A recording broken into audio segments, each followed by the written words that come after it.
Hey, everybody, welcome to Squatch Talk. I'm Pat. Let's do this.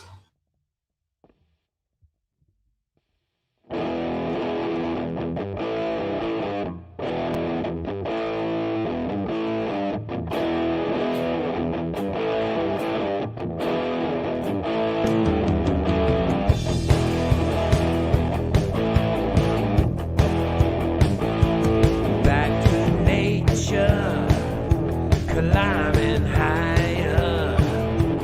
Woods are thick, hiking alone. Hear a tree crack, loud as gunfire. Stops you cold, chill to the bone. Hear the growling, turn to howling. Something's prowling just out of sight. Beast in the night. Beast in the night.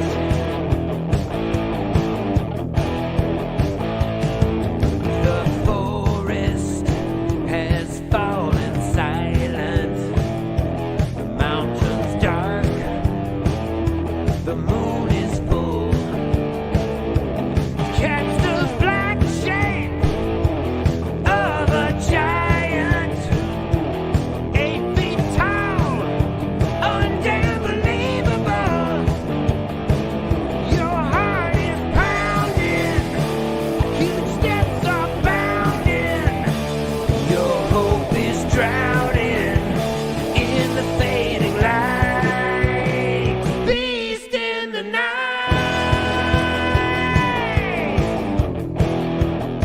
Beast in the night. Oh, hell yeah. Run for your life.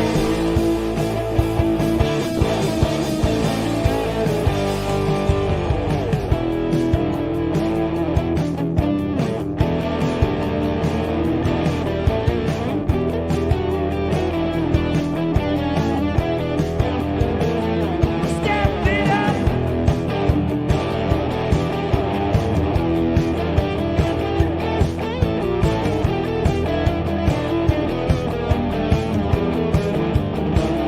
Your fear is growing. Red eyes are glowing. You might die knowing those folks were right. Beast in the night.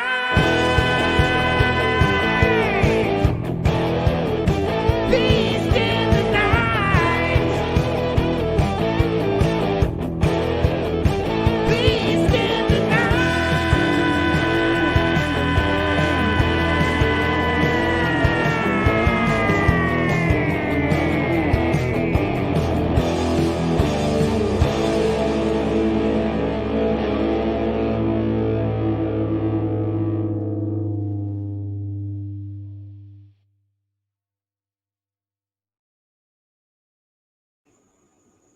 And hey, everybody, welcome to Squatch Talk. I'm Pat. How you guys doing tonight, guys and gals? Hey, what's up, chat? Jimbo, Papa, Life, Lockbeard, of course, Bay, everyone. Nikki's here. Jonathan, just screening through, man. Hello. Hope you are all well. Let's talk about drones. So, a lot of you probably heard me talk about drones before. I bring it up randomly in our panel discussions or even with a guest sometimes. So I talk about it, and I've talked about it on other shows. And I actually already have two other sort of, at least one other good presentation about the thermal the thermal platform for drones deeper in the channel. I recorded it about about 2 years ago, I think. And it's a little outdated, and we'll get to that, but it is there. And I've been an advocate for drone use when it comes to Bigfoot since I got my first like commercial grade professional drone, several years ago, and I realized the power of these things, and of course, then that translated into the combining that with thermal technology is very powerful. Yet, no one seems to understand that or believe it. I swear when I talk about it, it's just like most people have like blank eyes, or they just immediately dismissive, and so there's a lot of ignorance. Um, like I have been focused on this for several years. So I've done my research. I know my stuff to some degree, and we'll get to that too. Um, but the reaction is usually one of ignorance, and so I want to address those things and kind of do this presentation again because unfortunately I worked with someone else and put together a 2-hour presentation on this, going over all this stuff for 2 hours. And um, we did it on their platform. And I guess they had a beef against me, all that stuff, and deleted the video. Why, I don't know. But so that's gone. And so screw it. I'll replace it with this. And here it will live. Anyway, moving on. So,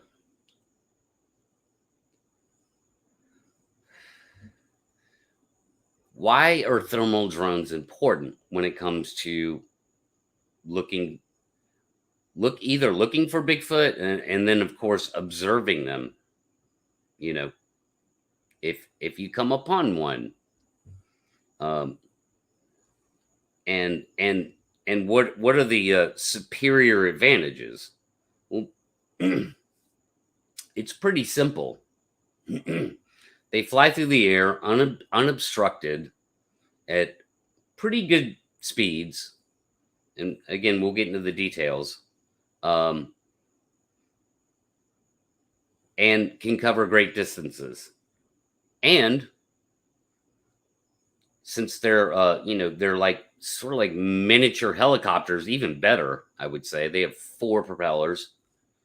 They can hover in place. They can move slowly. They can move fast. The camera has a tilting degree to it, and so they're great for observations. They're used for search and rescue of people missing in the woods. So that's why they're superior, and and basically this. I mean, here's the thing. Just imagine, if you will, coming across using a thermal drone technology and coming across an actual Sasquatch. Let's say the ideal range would be, getting close to it. It would be, 50 to 100 feet. You can observe it for as long as the battery, however much battery you have. So that could be a 5-minute observation, or it could be a 35-minute observation. And so there's your power. That's why, like, right up front, right out of the gate, those factors alone give it power that doesn't exist anywhere else in the search for Bigfoot or the attempt to observe them. no matter what you're doing, unless you happen to befriend one, I suppose, and they let you, carry your camera around or film it on your phone. Outside of that, man, you cannot even come close to the superiority of a aerial platform. So those are the advantages. Now let's get to the criticisms, because the biggest criticisms I get are this: is that I'll just list them out and then I'll sort of address them as I go here. Is that but they'll hear it. Okay, that's like absurd to me, and I'll explain why. You can only do it. 4 to 6 months out of the year. So you can only use the most powerful tool ever for looking for Sasquatch and observing them 4 to 6 months out of the year. So throw the baby out with the bathwater. Okay, that makes no logical sense to me at all. And then I guess those are the two like actual criticisms. And from there, it's just sort of a poo-poo thing. It's like, oh no, that won't work. You can't. Oh yeah, you can't. Well, you can't see. You can't see through the trees. Which is actually a very simple thing. It's like, okay, I don't know where you live. I guess maybe if you live in a place where there's lots of evergreen cover, then yeah. But if there's a lot of hardwoods, which exist in some real squatchy areas, the canopy drops in the wintertime, and it's night and day. I mean, I have a saying here in North Georgia. I'm like, come to North Georgia, man. In the summer, you'll get Vietnam. Come to North Georgia in the winter, you'll get Hiroshima. That's how huge of a canopy drop it is in the North Georgia mountains. And that extends all the way up the Appalachian chain. So I understand things might be different in the Pacific Northwest or down in Northern California or Colorado. Okay, so maybe it's not that great to use there. My only point is that there's places where it's perfect to use, and Sasquatch are known to be, or supposed to be, for sure. And in those areas, that's where you use the tool. And again, from here to Maine, the wintertime is perfect. So that's the canopy thing, and then so the canopy thing becomes the sort of the way you can only use it, 4 to 6 months out of the year, depending on what latitude you're at, with fall and spring. So again, I say, so what? I mean, it's better than marching around in the woods, and I'll show you why. But first, let me talk about which way do I want to go with that? And yes, there is okay, and I'll deal with this now, but like I want to wait a little while before I start answering questions. Flying under that canopy, it's possible. I mean, the drone I'm about to show you that is the one that I've settled on. Like, it's bang for buck. It's advanced, and it's bang for buck. It does have obstacle avoidance, so you could, if you wanted to, snake your way down into the canopy. It might be difficult, if it's a lot of thick, prickly stuff, thick limbs. The obstacle avoidance will just constantly be going off. I don't get that joke. But it's possible. If you found a hole, you could feel pretty safe to go through it, and the drone let you know that, hey man, I'm about to hit something. So you need to, either get out of there or correct course. So, blah, blah, blah, blah. Anyway, so this is the guy that I've settled on. I think like this is the perfect drone for it. And by the way, I'm not a salesman for Autel. um, but this guy right here, the Evo 2 Dual. And one of the reasons why, I mean, a 38-minute flight time, that's pretty good. That's a almost double increase from say like more like popular DJI Phantom series, which are not thermal. But that's a really good flight time, 38 minutes. You can film up to 8K. You can film in 8K. And then, of course, the thermal capabilities and the different palettes that come. So you're not stuck with white hot or black hot. You have, I believe, at least 10 palettes to choose from, and I've honed in on what the best one would be. It has a picture-in-picture mode, and some of these models. You can get these models with zoom capability.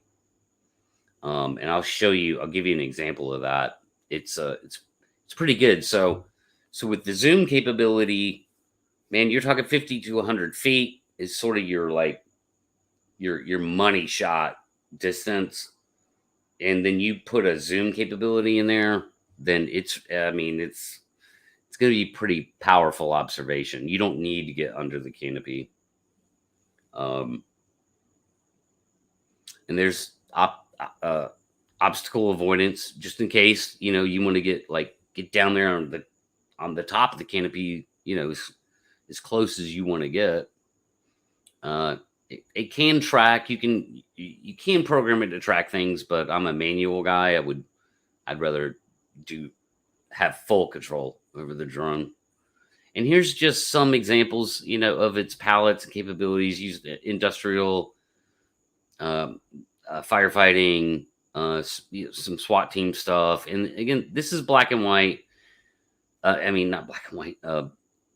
This looks like black hot to me. And then this is white hot, which I'm not a big fan of. Like that just goes with the old school FLIR monocular, black hot, white hot, when these palettes are much better. And by the way, also there's an option, and it's actually the cheaper version of the camera. This is like $3,000 cheaper than the FLIR. Has temperature readings, so it'll give you temperature readings of what you're observing. I think that's even more powerful. So this is the platform that currently I'm sold on. I think is the absolute best one to use. There are different ones you could do. There's more expensive ones, and you can research that. It can get real expensive, and some of that stuff isn't available to just anybody. This is something you can literally order, from Evo or Amazon, or in theory, you could walk into Best Buy and buy one. And it fits in the palm of your hand. It's only about that big. So that's the platform that I'm sold on. So now let's go back. Let me go back, rewind back to capability.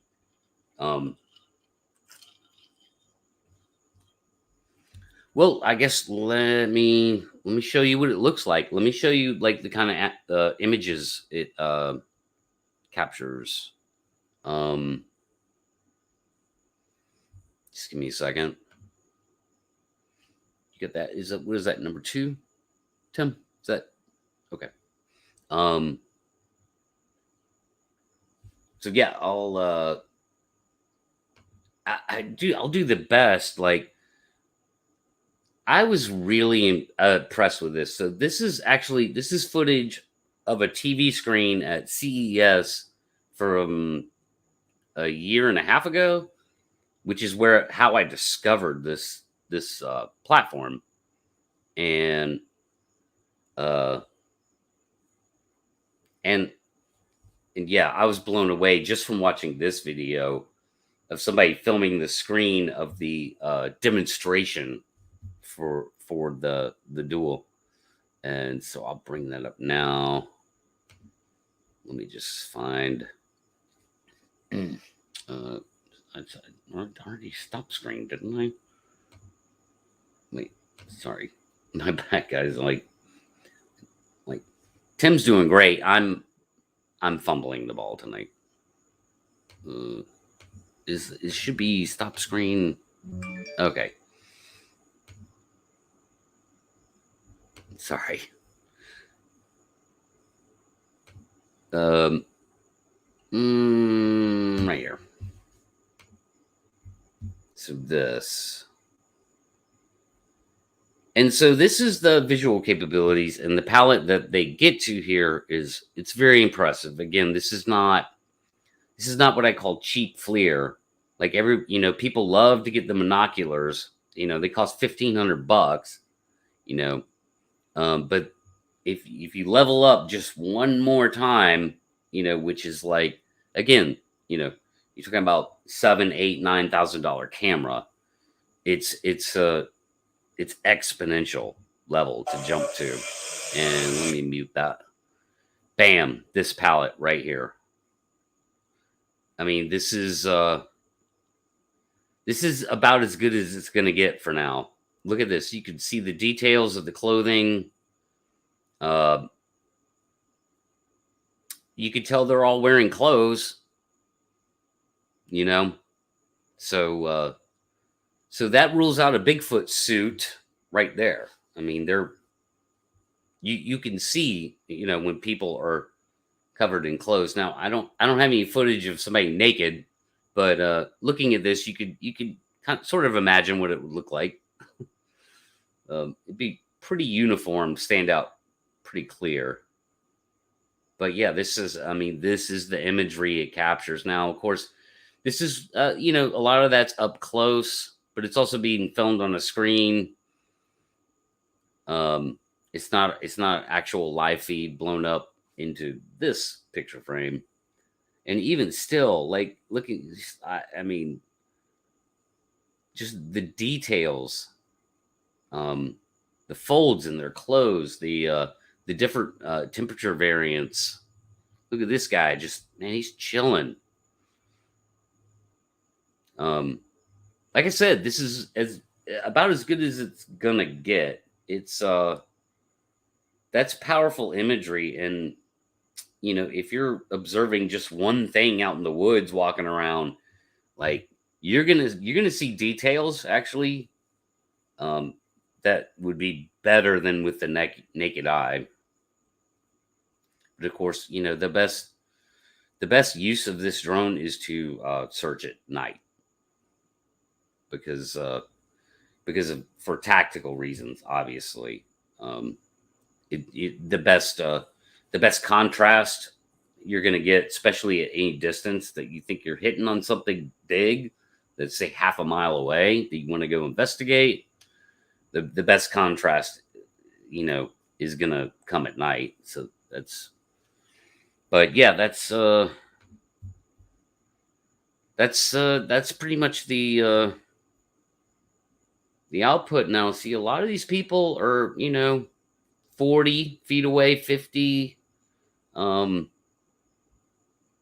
again, you're just looking at a tiny little box, and you can see all kinds of detail. This would be way more powerful in real time, and way more powerful captured on an SD card, and then shown on a television screen or whatever. But yeah, that's the, I think, the best imagery. That's the best thermal palette right there for looking for Sasquatch. So there you go. There's the other like powerful factor, is that, you know, the imagery that you'll see on it, the imagery you will capture, is that good. It's very advanced. So, comments die. Leave that thought too. Yeah, that's a good thermal palette. It's better to me. It's better than white hot, black hot. Yeah, well, that's why you buy. That's why you get the big boys. That's why you get the big SD cards. But you know, you don't have to record in 8K. It doesn't matter. I mean, it's like if I see a Sasquatch, you know, and I'm like hit 8K, you know, then, you know, I mean, again, like the longest I'll be able to record it is for 30 minutes, man. You know, I'll have a big enough SD card in that to it won't even burn up the SD card.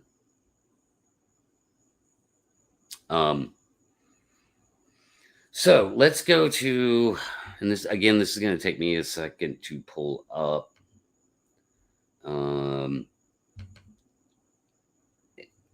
So let's go to like, just again, the overall like superiority, powerful platform that it is. So you see what it can do visually. You see what it can capture visually. Well, let's talk about the drone itself, how it moves through the air. It's 360-degree, you know, unobstructed capability to move wherever the hell it wants, to stop, go. Oh, and by the way, the Autel Evo 2 Duo, the drone I showed you, it travels at 45 miles an hour. Unobstructed, 45-mile-an-hour travel.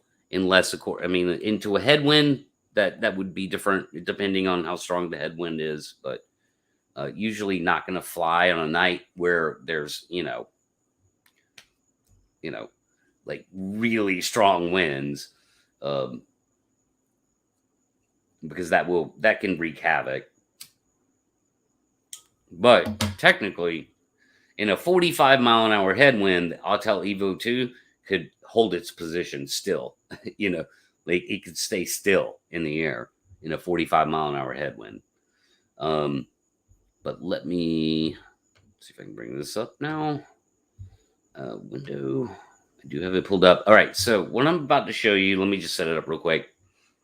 It was a cinematic shot I took in the summertime up here in North Georgia. So again, the canopy is up. Ignore that. But and it's sped up. It is sped up times 2. So it's double in speed, like film wise.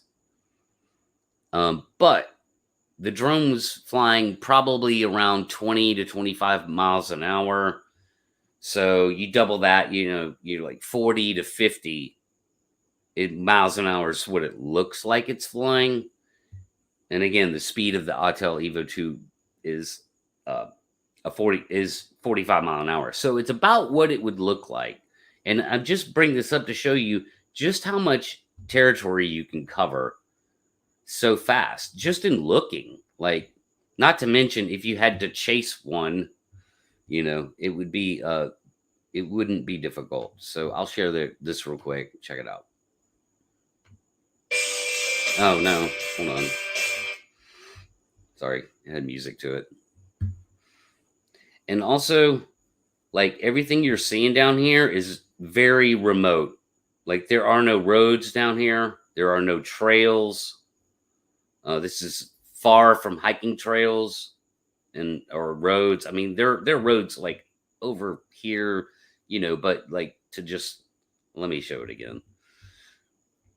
there are roads over here, but like you'd have to just stop on the road and walk all the way down in the valley. Like nobody goes to these areas. And so what you're seeing right now is the capability to cover about 3/4 of a mile in, I don't know what, a minute or two, a couple of minutes maybe. How long do you think it would take you to hike through all this? Oops. I'll play it one more time. How long do you think it would take you to hike, from here to here? Hmm, a day, half a day? I can get there in 45 seconds. So again, like the power, the absolute power to just destroy anything that can walk through the woods, people or otherwise, is again, that's a part of searching. It's part of search and rescue. Again, these drones are used for search and rescue. They're used to find lost people in the woods, um, in 10 square mile areas, right? And guess what they do? They find them before the people do. The boots on the ground guys, it's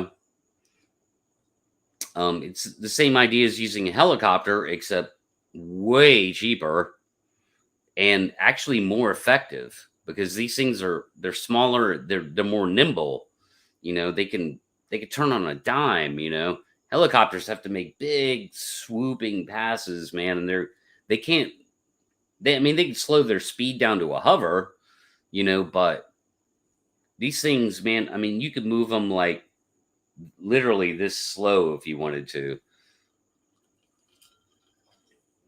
So there you go. There's your visual. This is what the drone looks like. It's the kind of visuals the drone produces. And the example I just gave you is the capability of unobstructed flight to any area. Oh, and by the way, they'll go if you have a clear line of sight with the drone. So if you're in an elevated position and you throw that drone out there, you could fly it, 4 miles out if you wanted to. I've seen people flying almost 20 miles with a clear line of sight. And of course, they had to land them. They flew them out there, but then landed them. But yeah, I can cover a 4 square mile area in one battery, easy. And that's 4 square miles that would take you an entire day to walk through in one linear way. Never being able to be aware of what else is going on in that 4 square mile area. I could plop myself in the middle of it and go, what do I want to see out there? What do I want to see? Like, what thermal signatures am I getting? And you're just walking through the woods, hoping to run into a Bigfoot. And sorry, I'm not trying to be condescending to my boots on the ground friends. This is just more for the overall, like, hey guys, don't you get it? Like, how powerful this tool is.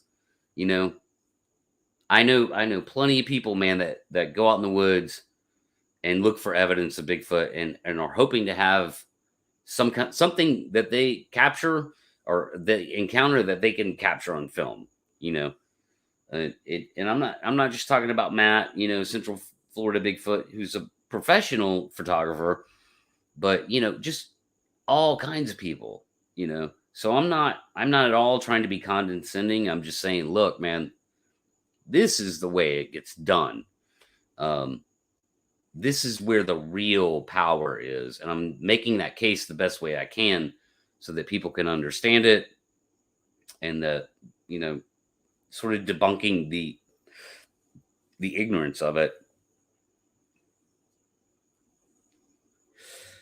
Now, let's see, what's my other thing? So, also visually, the zoom feature. Let me show you this, man. This is pretty cool. Let's see. It's which one is it? Tim. thermal video of tab in Chrome. Thermal video. Okay. All right. Let me show you this. So this is a deer. The drone is probably it's definitely within that 50 to 100 foot range visually, and unfortunately it's set to sort of a looks like black hot mode. But even this black hot God, Pat, like talk. This black hot mode, the detail right here, just looking at that, is like 10 times better than a freaking FLIR monocular, man, or any of those things, you know. So I'll play this, man, and they're gonna demonstrate like the zoom. So I mean, here's where again, like real power comes in.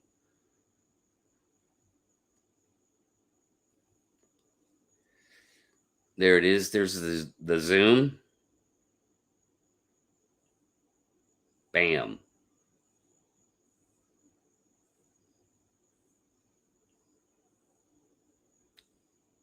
It almost makes you want to reach out and pet it. So now he's going up. So he may be, yeah, he was more in the 50-foot range, and now he's just gone.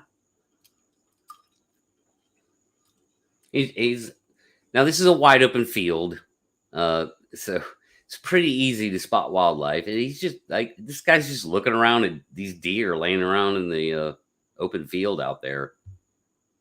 You know, which you know, I mean, the point is, otherwise you wouldn't be able to see. You know, kind of the whole point. Even though it's an open field, you know. Oh, and by the way, the deer aren't running away. They can certainly hear the drones. You can see their ears they're perked up. They hear it. They're even like looking up at it almost. But they're not running, you know. And they're freaking deer, man. You know, like deer are scared of everything. Pretty cool. And see, even in this like black and white mode, man, you can tell they're deer. And now he's pretty high up in the air now. He's at least 100 feet in the air, if not further, more. And of course, further away than them, you know, also. So anyway, there you go. That's the power of the zoom feature. So there you go. Like, you know, unobstructed movement through the air for the flight time. God, why do I? Okay. The flight time for the Iv'e is 38 minutes, one battery. Unobstructed movement through the air, 45 miles an hour. The kind of visuals that you saw at the CES demonstration, and the ability to zoom in like right onto a deer's face at, you know, maybe 50 feet, maybe more. Come on, guys. Like, are you kidding me? You know, what is better than that? What? Predator drone? A Reaper drone? Like military grade shit? Like, okay, we can't get that. You know? So that's how you find them. And once you find them, you have this great power to just go, boom, I'm going to film it until my batteries run out. And even if that's, let's just say, a 15-minute observation, you just put the Patterson-Gimlin film in the history books forever. I mean, you just went like tenfold on that shit. Now, the part about them hearing it, and I'm sorry, I'm not picking on you, Matt, because dude, I've heard that 20 times, and it just makes me go, huh? Who cares? You know, like, what are they gonna do, man? Are they gonna run? Are they gonna run away from the drone at 80 miles an hour, and so I can't keep up with them? Like, probably not. Through the woods, like, and if they do, I just filmed it. Something weird going on there, you know. Are they going to shoot laser beams out of their eyes and shoot my drone down out of the sky? Okay, I just filmed it because I can capture it on the HUD heads up screen. You know what I'm using to control the drone with, and the viewing screen I'm looking at. You can also be captured there. So they can shoot it out of the sky with their laser beam eyes. I just captured it. Something weird going on there, you know. Again, they could try and run away. Like, it's no problem following them. You know, I've chased boats. I've chased plenty of things with a drone that, you know, were moving. Pretty easy to keep up with them. Because I'm in the air, you know.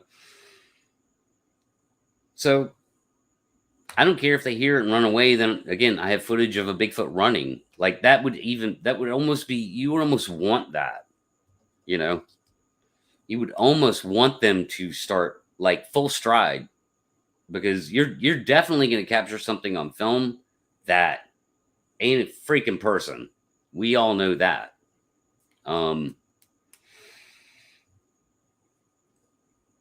We all know that. So, so yeah, like, I'm just not worried about them hearing it. In fact, I want them to hear it and do this. Look straight at it. Look straight at it, please. So I can see that mouth that wide. Those fucking shoulders.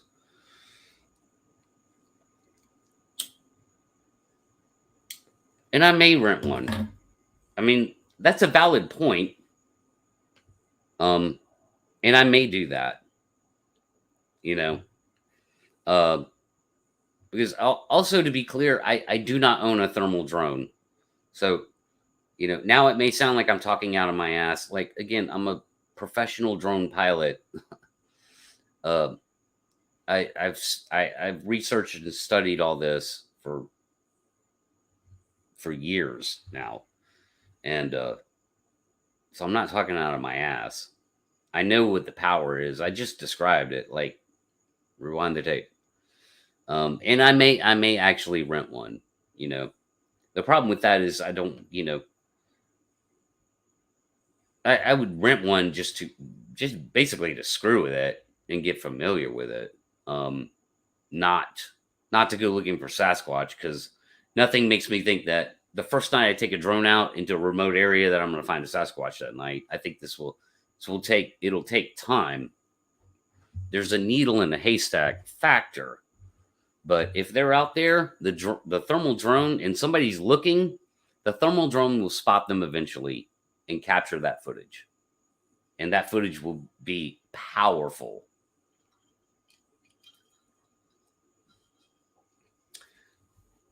Yes.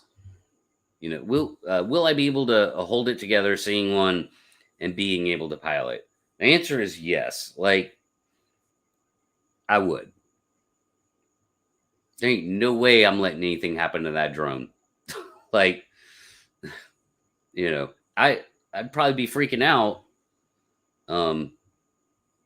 But here's the other part, the beautiful part of it. They ain't nowhere near me. They don't know my existence on this planet at all, you know, unless it's some weird coincidence where I happen to actually be close to them, you know. But I don't know where I'm at. I don't have to worry about it, that's for sure. So again, imagine the power of being able to observe a Sasquatch. and they don't even know you exist. Like, that's sort of the dream, isn't it? Like, the dream observation. They don't know I'm here, but I'm gonna film them. Cool. Again, Patterson Gimlin film gone. You know, we don't have to haggle over that anymore with people.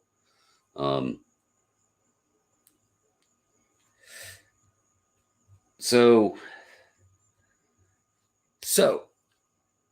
let's talk about this real quick. Hoaxing, right? So how could this be hoaxed? Basically, you know, and basically what it comes down to is there would be two different ways to hoax, like what I'm talking about, like being presented as evidence of how it could be a hoax. The first way would be through the chain of evidence. So that's the first way that you could either debunk something or rule it out as a hoax, is through the chain of evidence from capturing the subject to someone seeing it somewhere on a computer. And it's pretty simple with that one, dude. It's just the metadata chain. So if that metadata chain is in play and available to view, you can look at that metadata and go, nope, that's what the camera saw. There's nothing that's been influenced post, let's say, right? No CGI, Photoshop, any kind of manipulation like that from what camera captured to what you're seeing. So that's a very easy one to vet, let's say. And once you vetted that and go, okay, it's not that, then it becomes, well, we know what the camera saw is what the camera saw, and that's what we're seeing. So then it has to be the subject on the ground. And I'm sorry if it's a hoax involving the subject on the ground, that's going to be a pretty elaborate hoax. There's like, and I mean elaborate, so this isn't something that just anybody could do. It's not something that anybody, I think, would even want to do, because again, you saw the advanced capabilities of capturing the imagery.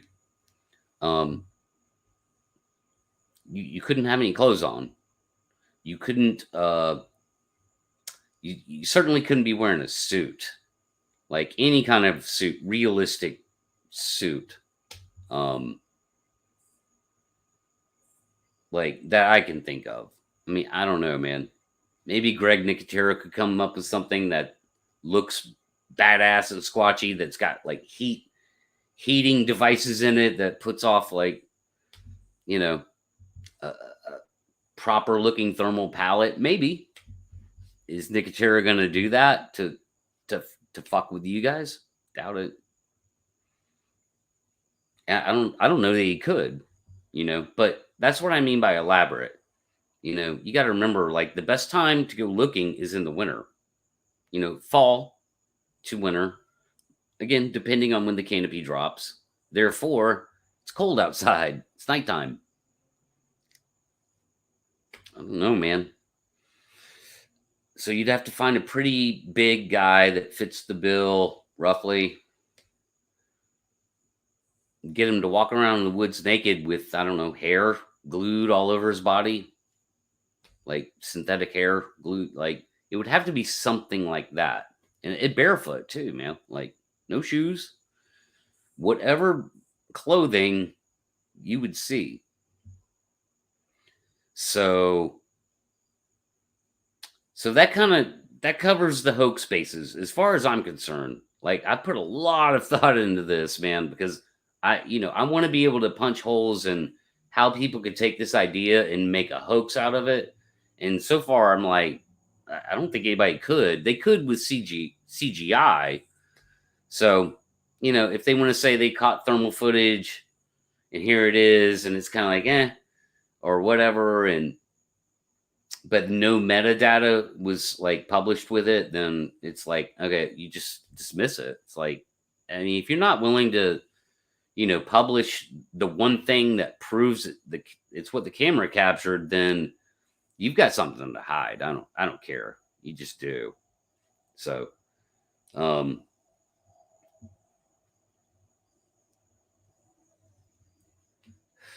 yeah, I mean, this is how it gets done, man. And who's going to do it? I mean, who can afford a $7,000 to $10,000 platform? I can tell you this: I don't have 7 grand laying around. No, I don't. So I get that, but to me, it is definitely worth it to do everything that I can in my world to acquire this very, very powerful tool that should yield results. Should yield results. And to the point, like, I'm so confident with it that if it doesn't yield results in, say, 2 or 3 years, so 2 or 3 good conditions for filming, they're not there, or there's something else going on we don't understand. I almost feel like I could prove that by looking for that amount of time, 3 seasons max, for looking that much and never ever getting anything, then they ain't there. There's, everyone's full of shit, or there's something going on that we don't understand. For whatever reason, they manifest around people, that they're not just wandering around in the woods as we speak, like that's how confident I am that, I'll flip that script real quick and go, no, I've looked and I know I never saw one. They ain't there, Yet, I go camping in the woods and they're banging on freaking trees around me. So explain that, like, come on, explain that. If they're around, then this platform will observe them. And yeah, dude, I mean, who can afford a helicopter, dude? Like, I'm talking about $7,000 for a drone you can go fly anytime you want. Um, the funny thing is that, Jeff, is that that sparked off the idea in my head nearly 20 years ago, in the either late 90s or early 2000s. I think it was maybe somewhere around that time, is when I saw on some show footage from a police helicopter using FLIR. And that was pretty good back then. Like, the shit that's in that Autel drone, that camera is better than that platform back then. That's probably a $500,000 camera on that helicopter 20 years ago. So, but that's kind of what sparked the idea. I'm like, that'd be a great way to look for Bigfoot. See, what millionaire can we hit up to come up with a helicopter fleet full of thermal cameras? And then, of course, you have airspace issues with that too. Like, flying a helicopter in those areas, you get into airspace issues. Technically, you could get into those same issues with drones, but nobody's paying attention. So. All right, I'm wrapping up the presentation now. I'm getting to the end. So what do you do? What do you do with said footage? Let's say you've got 20 minutes of really good, conclusive footage of a Sasquatch from the air. What do you do with that? And to that, I say this. Here's what you don't do with it. You don't run to the first YouTube channel you can with it, or even your own. So I'll tell you what, I wouldn't do that. I wouldn't bring it here, wouldn't publish it here. I would take that SD card. Well, I'd copy the living shit out of it, first of all. Put it on, 10 other flash drives or whatever. And something like this. Something like this. I'm getting on the first plane to Idaho, and I'm marching into Jeff Meldrum's office and going, boom, showing it to him and go, now what? That's what I'm doing with it. If I get it, that's what I'm doing. And yeah, maybe high check. Or Aaron, like the primatologist that I debated. I kind of made her a promise. I said, because I told her about it, and I was like, you know what, Aaron, if I get that footage, I'll bring it to you and show it to you. Like, I'll show it to you in person. Another good one. Like, I'm pretty much, dude. It's not, it's not something to put on breaking news or anything like that. Or I say conclusive, dude. It won't be conclusive enough to show the entire world that Bigfoot is real. It won't be that. That's not where I'm trying to go with how good it'll be. It'll be good enough to make scientists go, oh shit, there's something here. There's something we need to. These people aren't just crazy. Like, there's a real thing going on out there that's pretty interesting to us now. And then maybe you get your eDNA study, right? Or maybe, again, like, you get more of the right kind of professionals involved who are going to be super objective, because they've been shown just the nugget they need to go, oh wow, and then all the convoluted bullshit of the Bigfoot fucking community goes out the window. It's gone. Because this exists, and the Patterson film just wasn't good enough, especially at the time, and Meldrum explains that way better than I do, but it's true and it makes sense. And even today, there's just been so much time that's gone by, and there's no way to prove it, and there's really no way to debunk it. It's one of those weird things, right? We're talking about something way more conclusive than that. And I find the PG film to be pretty conclusive to me, but that's subjective, right? I guess those words are subjective anyway, but you know what I mean.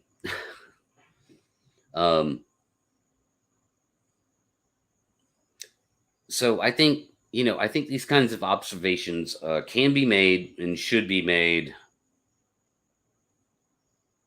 And then, dude, not brought to the Bigfoot world for entertainment purposes at all. I mean, you could document it.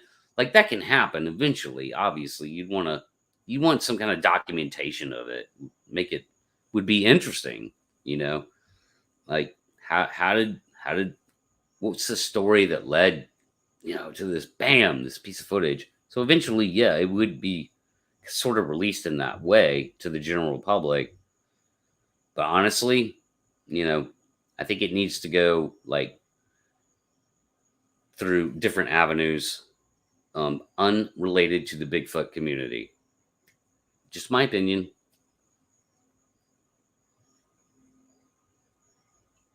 I just think that that would be the proper way. So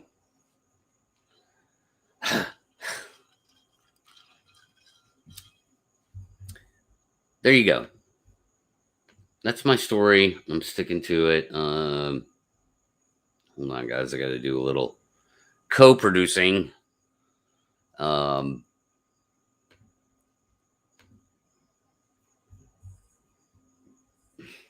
That's my story. I'm sticking to it. those are sort of, I mean, those are the reasons why, it's like I have yet to get like hear any criticism really that makes me pause at all. Like I have I thought this through about as well as I can, I feel like. But other opinions are always welcome. Other ideas. I know there's a lot of talk. There's always been like talk of like, like using that tactic with boots on the ground and trying to do like some coordinated thing. And I'm not so sure about that. I haven't put a whole lot of thought into it because it just I'm pretty focused on just using the tactic itself to get an observation, not to try and like bring people into the equation. Like that gets complicated pretty quick, and I'm not saying that, that eventually that couldn't be a thing. I mean, it would be, if if you have a team of Bigfoot researchers, you should have a thermal drone. You should have some kind of overwatch. I mean, so there, fair enough. There you go. I mean, you just should.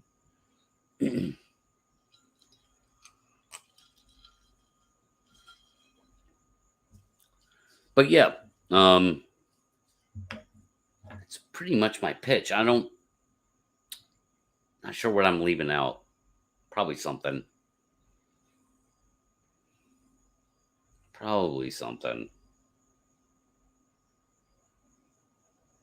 They said, what are you guys talking about?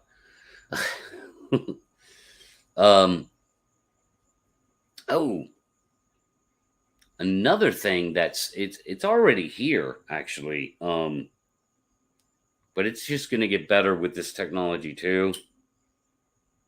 Is that so? You can go out in the woods.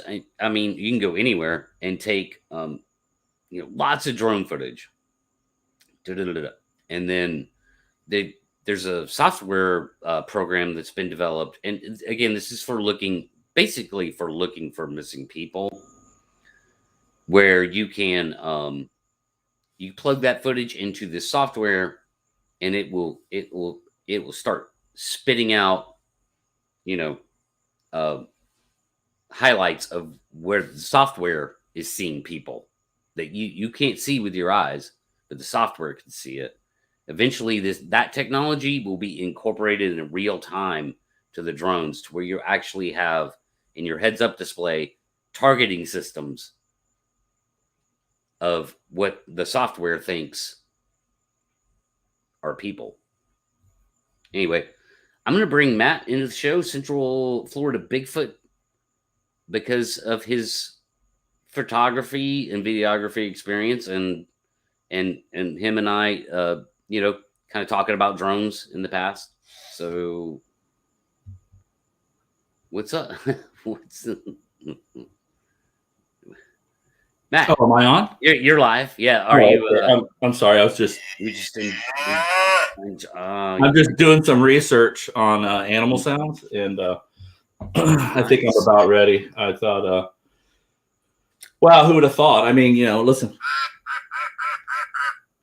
Yep.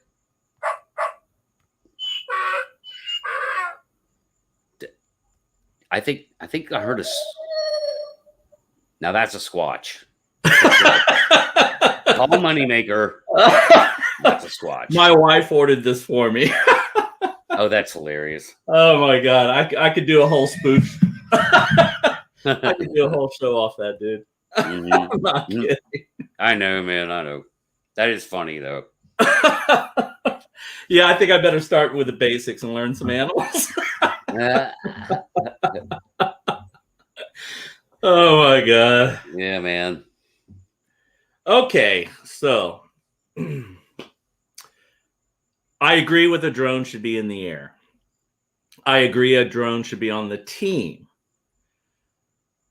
I liked the deer laying down. I mean, definitely with the black hot. From what I was told when I asked that question, because I still have the cheap toy one, but they said black hot, white hot, always use those. That's what the police and military use, and it's because of the detail. I like seeing the colors. I like seeing the red hot or the green hot or the orange, when you flip through the colors. I just react better with the colors. But I was told by a professional thermal person that the white and black is for detail, and that's why you really don't want to ever use the colors. Now, I haven't locked on to that because I see what you're seeing on that one of the crowd shot. You said, look at the detail. You can see they're wearing clothes. So anyway, but what was important was how washed out the faces were still in color. Yes. So, and that's what you want is the detail of the faces. So just be careful. I don't know. I don't know yet, but I'm just saying. The beauty of it is you can flip through the palettes in real time. Right. So And while you're recording. Yes. So if you had the presence of mind, you would maybe change it up as you're observing. Yeah. So that is a good point, not to just get locked into, oh, this is the best. You flip to that black hot because you're right. I mean, it really you could see the deer's face Right. so much better in the black hot than you could with the color palette, which I didn't even show that. Right. So the deer, I don't think the deer was as detailed. I guess where I'm sort of stuck with that with the way that color palette is that it immediately takes clothing out in or out of the equation. It's so good at showing clothing, because of the way the different thermal signatures are going to show up when you're wearing clothes. Like you said, it's in the face, washed out. On the clothes, you see everything, their ties, their pockets, their folds, And so I want to know if I'm looking at a hunter in the woods or some naked furry thing, and it'll show that. It'll show that. Right. And I think what I gleaned from watching Mark and Larry Stardust Beast, one of them made a really, really good point when they debunked themselves shooting a tree. Remember that shot? Yeah. And he was saying the importance of going through the different modes, because I do agree that each mode, whether someone likes it or not, is going to reveal something to the picture. So if you get a sighting long enough and you're on black hot and you get the detail that everybody wants, and if you think you got it, you're crazy to stay on it. In my opinion, I think you should run through a couple different modes because it's going to reveal something. Every mode seems to reveal something to me, but that's what I've noticed. Yeah, and that's why they're there. Right. They're there for purposeful reasons, specifics. They're there for specifics because these are tools used. These are advanced tools, dude, used for looking for like leaks in infrastructure, any kind of infrastructure, things like that. And so one mode may not detect the leak. One mode, a certain mode might. Right. So thermal has very specific purposes. In none of them are truly designed for looking for Sasquatch, but fortunately, coincidentally, they're all got to have some role to play, obviously.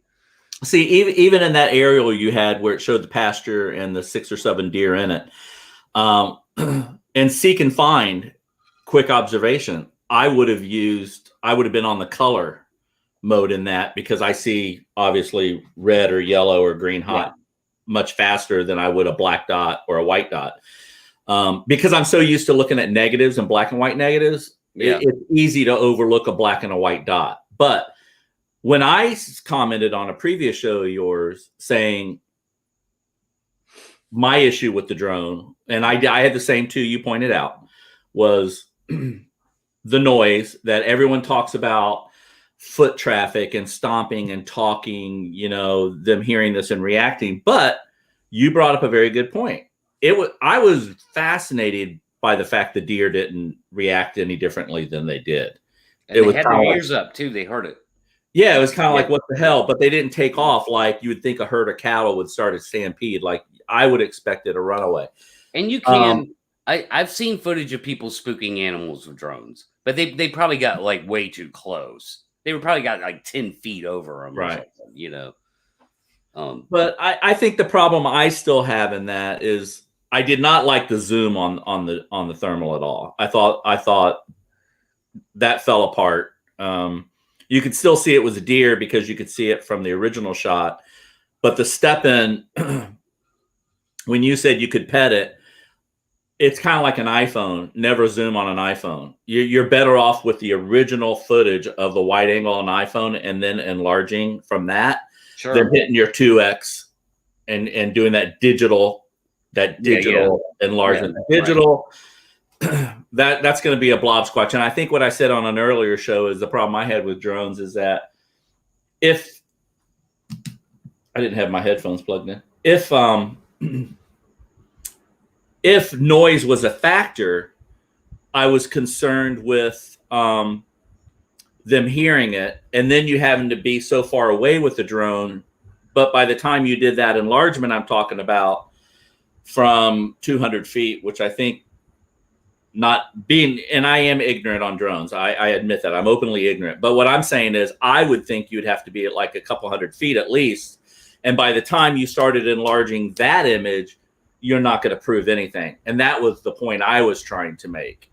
But that was interesting what you showed. I mean, Nikon and Canon professionals and organizations have cameras that you can, if you're with a media entity, I could call up and have a 600 2.8 here or 1.8, in 2 days delivered to my house just by filling out an information and a credit card information in case I break it. But Canon and Nikon sends you gear all the time. And man, you ought to just say, you're a professional drone pilot. You're looking at this. Can I get this drone and test it out? And that company is going to give it to you for a couple of weeks. Let's go do it. Oh, that's interesting to me, Matt. And that's a part of the photography industry I'm not familiar with. So they will loan you at that price. They will loan you that thing for a week with no issues. They're going to want to check you out and make sure they're going to say, does Matt have media credentials or is Pat a professional pilot? You show your license and you say, hey, I'm doing some land survey, environmental tracking herds of, you don't have to tell them what, of herds of animals, migration patterns. And you write a little paragraph and say, can I get one of these for a month? I'm thinking about buying one.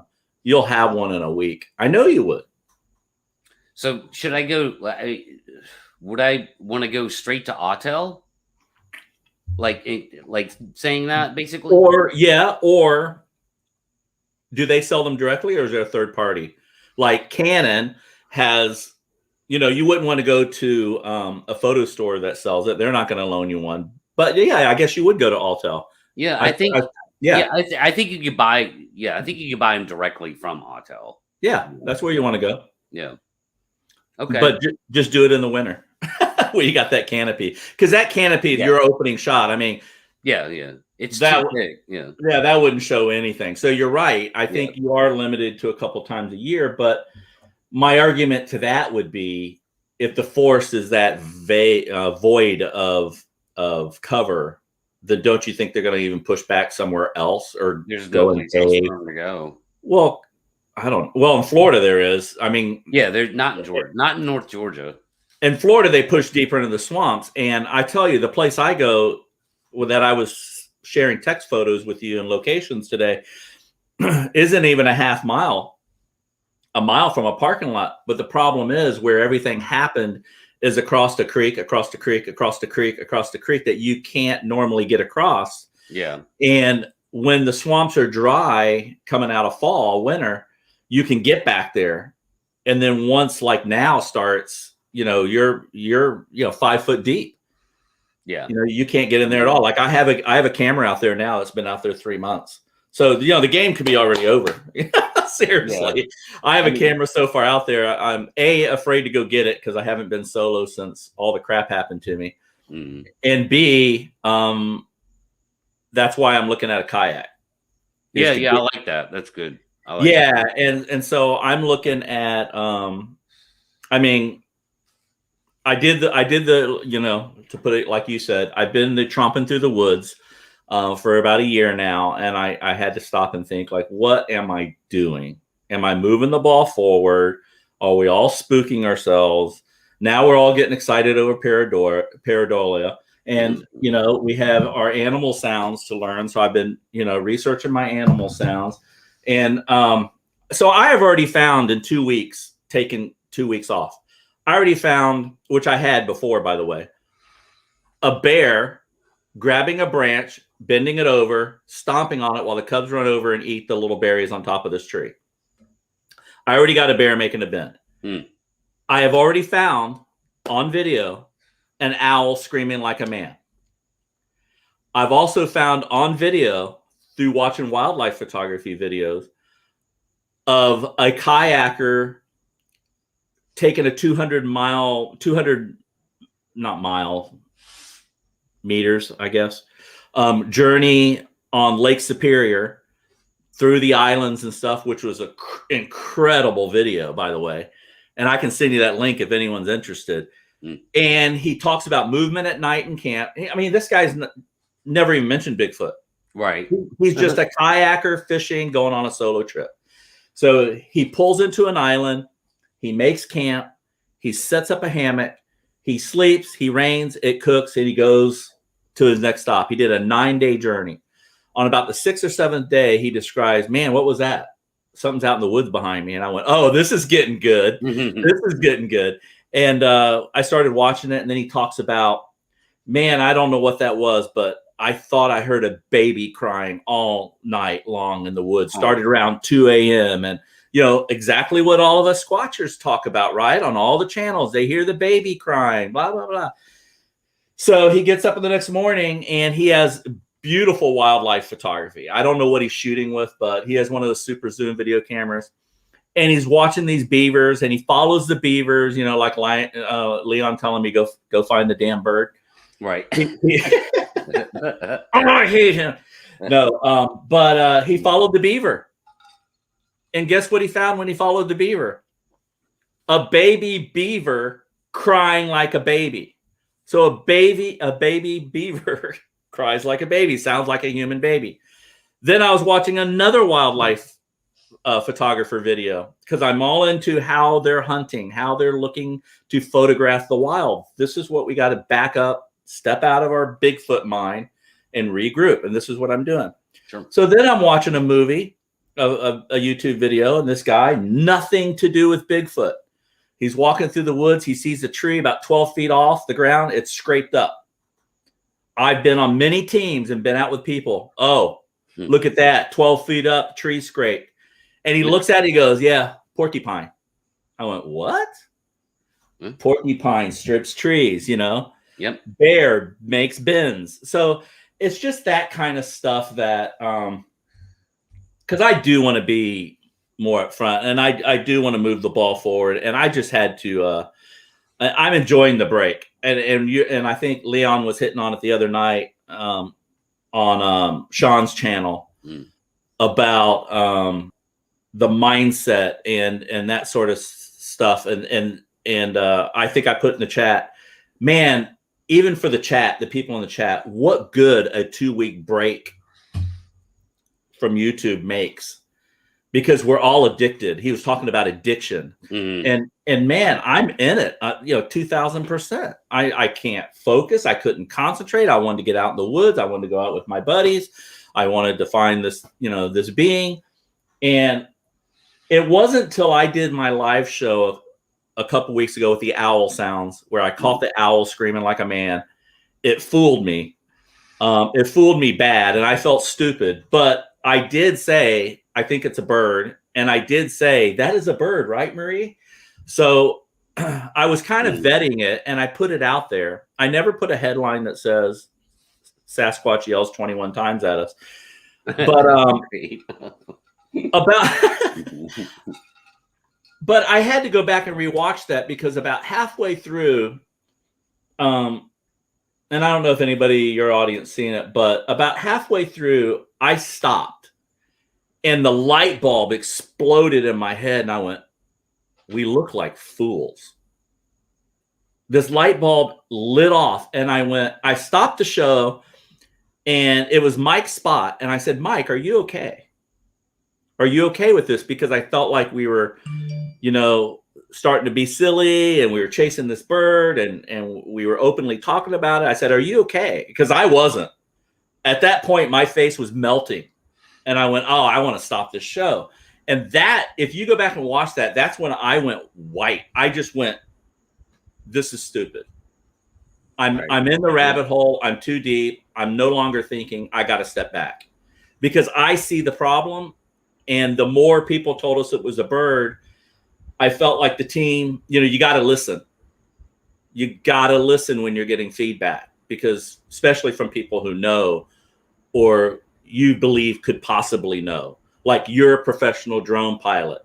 If you honestly believe that this is a tool, and I agree with you. I think it's a tool on a team, just like having a professional photographer on a team is a good tool on a team. I think having a medic on a team is a good idea. I think having a researcher who doesn't go out with you, but who researches all you're finding and chases the bird down for me so I can be out in the woods is good. I think all those specialties add to it. And that's what I'm trying to do. I'm backing up. I'm watching nature photographers. I'm watching photographers hunt using blinds. I'm watching kayak videos because they have nothing to do with Bigfoot, but you're seeing and hearing stuff. I follow a landscape photographer who hikes with his dog and a bunch of buddies. And I watched his video and watched him going through, I think it was LBL or somewhere, where he crossed a creek and he came out of it and his camera's pointing to the ground. Big footprint. He just walked right over. And I typed him. I said, "Dude, you just walked through like a 13-inch footprint. Was that a big footprint?" And he goes, "Oh, I didn't even notice it. I'll have to go back and look." So if you watch videos of people not interested in it and see how they react to the same sounds, and Leon was talking about this the other night. I hate him. But he says, get your mind, he's telling you and I to go out by ourselves and spend the night. I'm not there yet. I know a place where I can do it. I got my truck set up for it. I got the kayak. I'm looking for the tent. I know a place that has a 3-mile road into Green Swamp where I can attempt it. But I know what he's saying because I'm experiencing that fear, or actually they don't have fear. That's what I'm experiencing is when you watch nature photographers and people who spend time in the bush and they're hearing the same stuff we're hearing on our teams and they don't react like us, you start going, wow, okay. They didn't even flinch. So that's the kind of stuff I'm stepping back and looking at. Sure. But I think the drone stuff is good. I think that's a good take. Yeah. I'm sorry for the ramble. No, it's okay. It's okay. I mean, it's important, dude. That's why, I asked you to be here tonight, and because I wanted your feedback as a, number one, as a professional, and a guy who's now swimming the waters of the Bigfoot world, and we talked about this before, man, and I'm just trying to put it out there like the best I can, man, just like my pitch. And as far as like the team thing goes, it's like I'm still in a weird place with that, because this whole thing was born out of a light bulb that went off over my head, which is, thinking, what's the problem? What's the problem? Patterson Gimlin film, 67, man. Nobody can do any, like, I just looked at the whole history between then and now, and I went, Eureka, people are the problem. You have to take people out of the equation, and this is the solution to that. You take people out of the equation, you go cover a 4 square mile area. You don't have to deal or coordinate with. There's nobody trying to spook them or scare them. I'm not saying that can't be a tactic. It could, Again, like if you're a team, you should have a thermal drone, like. So I'm not contradicting myself. It's just that my whole thing where I come from is take people out of the equation as much as possible. And that's your solution to Bigfoot. It just involves taking people out of the equation on some level. And and that's so I think that's why I have stumbled into this tactic that will work.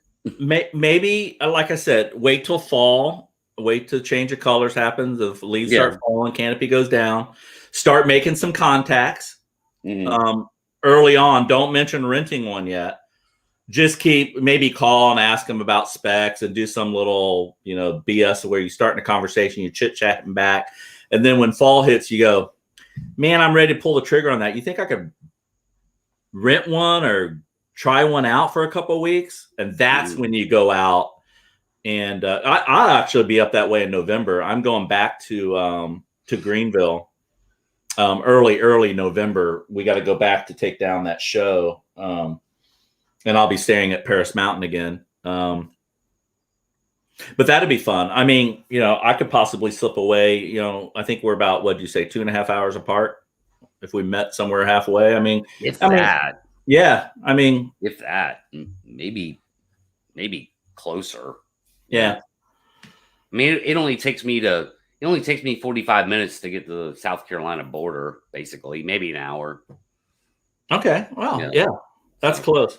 Well, I would recommend, I'm going to do my thing. And I just feel like I'm going to go back to solo. I'm going to go back to, and maybe one person, maybe like if I do the Green Swamp outing, I'm more worried about the people than I am any critter, to tell you the truth, because there's some sketchy people out there. Well, it's Florida. Well, no, I mean, I already know different crews who work that area, and they talked about, the black magic, the people light with pentagrams and candles and robes, and they come into an area and just tell you need to leave, and you just need to leave. And that kind of stuff happens out in the Florida woods sometime, where you run into satanic groups and stuff. So, man, I sure don't want to be doing the Leon test and some 13 robed guys come up and says, you need to leave. I wouldn't need to leave because I'd have a stroke right there and die. But I think you need to do your specialty on the drone. I'm going to move to more solo and do the kayak. I want to go into an observation mode of a sitting and why are no one on cruise sitting? Why are we not hunting like hunters? Deer stands, blinds. Who's doing that? Who's sitting for 6-7 hours? Why? That's where the shot's going to come. So I'm moving in that direction. I'm thinking like a hunter. I learned so much from wildlife photographers, like setting up blinds. Do you know they go into the forest and they set up blinds for a day or two in advance before they use them? Because the blinds themselves need to get acclimated to the forest. I went, wow, that's cool. I didn't know that. So we want to, we want to hunt Bigfoot, but we don't know how to get a shot of a deer from 50 feet away yet. And I'm going to go get those pictures. My goal is to observe, use a kayak, use a blind, get close enough where I can literally document the guys that kill them, that I can document all the animals in my area, in my research area. Yeah. I want the beautiful wall hanging shot of the deer. I want the hog. I want, we should want that anyway, right? Yeah. I haven't been thinking that way though yet. Yeah. I mean, I do a deer and I do this and I do an egret and I shoot it just to show you that you can take pictures of animals and get them sharp, even though they're behind twigs and bushes. Like people say, well, I couldn't get a sharp picture because it was behind this bush. Well, you go to manual focus or you go to spot focus. There's ways to do that. Learn your camera gear. So I'm going to get shots of all the animals in my area. That alone, it can be another art project. I'm going to continue to follow the structures, the glyphs, the sticks, the bends, just because it's part of the landscape, and that's what my primary goal is. So I think if I hunt and observe and enjoy the woods and enjoy the time being out and not be a Bigfoot hunter or go in there like a Bigfoot hunter, I wouldn't call that a Bigfoot hunter or what we were doing, stomping around. But Yeah. if I just enjoy the piece and hunt and track and shoot landscape with my camera of the animals and the structures, I think it will come naturally. I don't even know if that makes sense, but in 2 weeks, that's what I've come up with. I'm still going to put myself in a timeout for a couple of weeks. I'm still developing all these ideas. I did get a kayak. I did purchase it. I brought it home. I dropped it in the water. I sent you guys a video. I looked at myself and I looked like I was getting ready to shoot out of it like a like a grape. And I said, okay, I need something different. So I took it back today. And I took it back because I started watching other kayak videos. And when those things flip over, when a kayak flips over and you're buying a low-end kayak like I was doing, they're basically cinder blocks at the bottom of the river that you can't get out. Oh, yeah, screw that. Okay, so what I did is I took it back, and this weekend or tomorrow or the next night, I'm going to go buy a sit-up kayak, a ride on top. It almost looks like a board, because what do you want when you do this? Is how you walk through the process. What do you want when you're photographing animals or doing photography in general? You want stabilization. You want a stable platform. You don't need speed. I don't need a kayak that's real narrow and shoots through the water. I want a stable base. I want a base that if I had to, I could stand up. And more importantly, since I am solo, I got to think smart. And my wife would appreciate this, maybe, or maybe not. But anyway, if that thing flips over and sinks like a brick, I need to be able to flip it back over, get on top of it, and start again, especially if I'm solo. So I'm going to go with the ride on top that has that whole inside baffle that I can put my regular backpack in a dry bag, in a 40-pound dry bag, slide it under the straps. They got bungee. I thought this thing out. I'm even tricking the kayak out with cameras. It's going to have it's going to have a chest cam, a GoPro on the right. I'm going to have a GoPro on a stick that I can shoot underwater. Nice. And I'll have my Lumix with me. I got 2 Lumixes now. Well, I've always had 2 Lumix, but I'm going to have my big one and the small one, which I'll probably put on a stick and shoot out the front of the bow. But it's going to be zoomed in upriver about 200-300 millimeters. That kayak, guess what, guys, is going to act like a gimbal.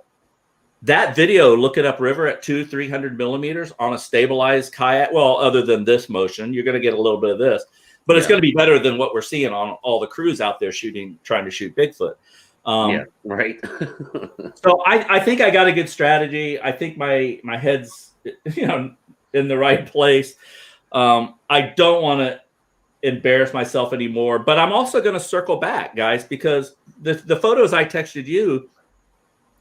Here's my big problem. I get so excited going out in the woods and like to just go out in the woods and shoot that I don't go back and follow up on the stuff I have. I have good stuff that I think is worth another eye, like the stabilized video of the nest. I need to learn how to use Premiere and stabilize that handheld shot and see if that thing moves.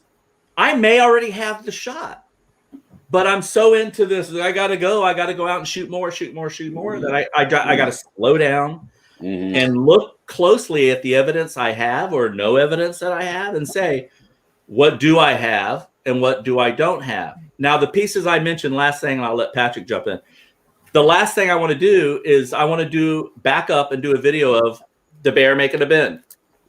I want to do the clip of that guy's wildlife kayaker of the beaver making the cry that all of us are hearing. I like it. I want to go back and make the porcupine comment that the hunter said was a porcupine that we're all seeing and thinking that Bigfoot's tearing the tree up and doing something with the bark.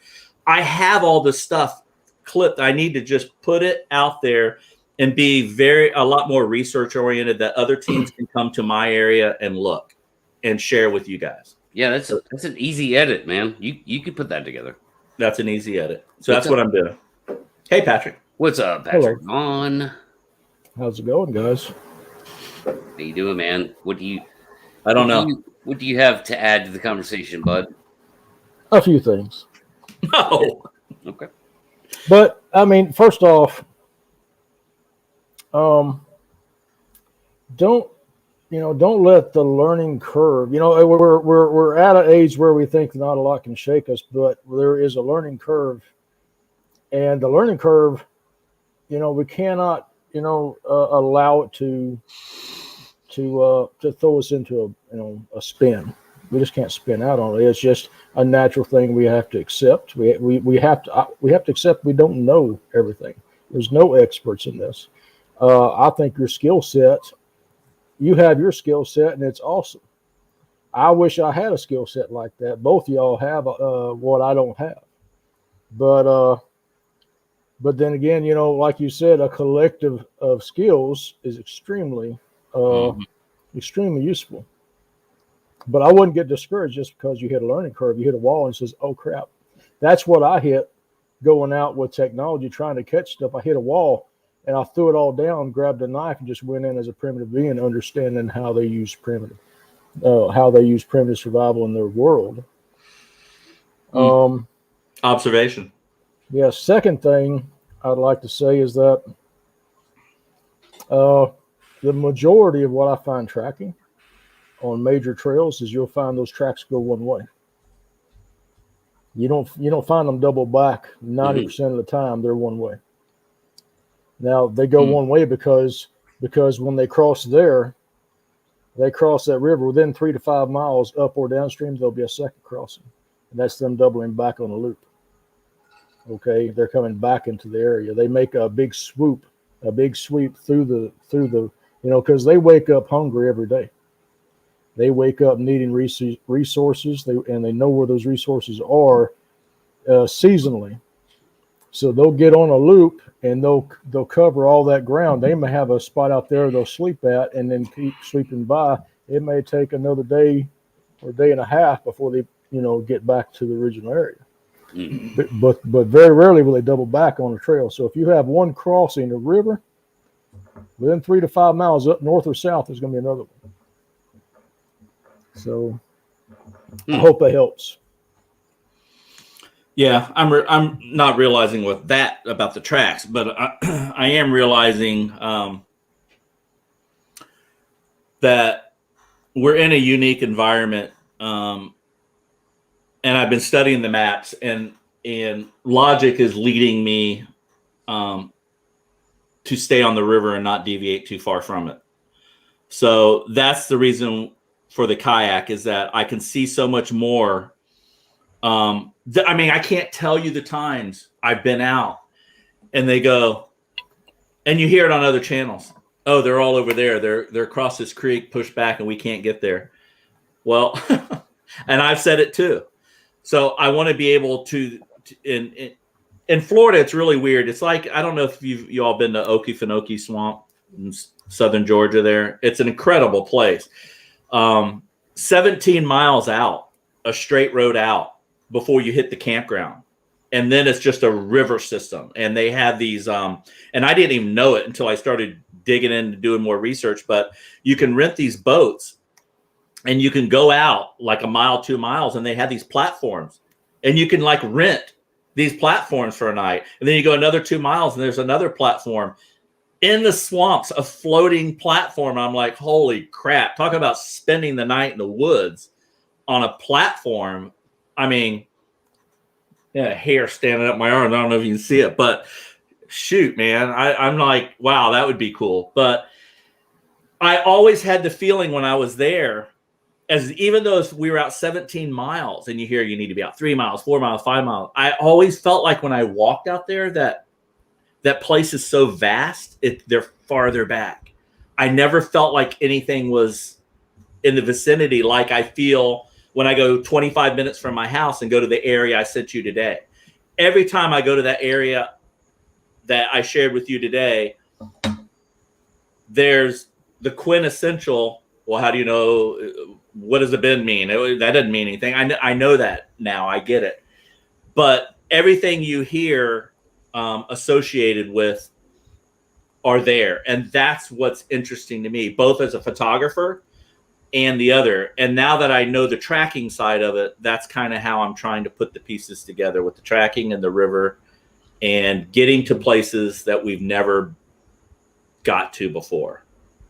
Well, one thing is you have people that say structures are not a thing. They're just not. Bigfoot does not make structures, period, because these people went out and found a structure and debunked it and a person made it. Well, that's not necessarily the case. I have tracked Bigfoot using X's and using tree breaks as trail crossings and trail markers. I've tracked them. Their tracks are there. This is what they did. Mm-hmm. So to say they don't do that isn't correct. But to say they're all done by it would be misleading, because you literally have to be on their trail, tracking them. You know what you're looking for, and finding them to actually confirm, yes, this did this. Just to walk through the woods looking, it could be anything. Random nature stuff, and nature will break things and bend things in ways that and I you don't expect because you didn't observe it. You know, I have found a nest. I actually put a waypoint on a nest in Mississippi and sent it to the guys.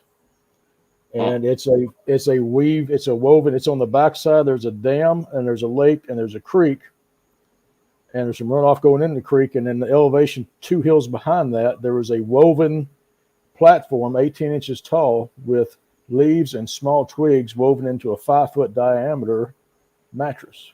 That's the only way I can describe it. It's like a round mattress. So that one of those waypoints in Mississippi, that is its living room. So they do make what they call nest. I called it just a kind of a nest looking thing, but like bed down. But you can't have someone. And people get on there and rule out. Oh, they never do this. With Sasquatch, there's never, and there's never and always. That is a rule to them. Yeah, I don't see how they could be a bipedal primate wandering around North America and not manipulate their environment in some way. I agree with that. They would have at that point. I'm back to then they're ghosts, man.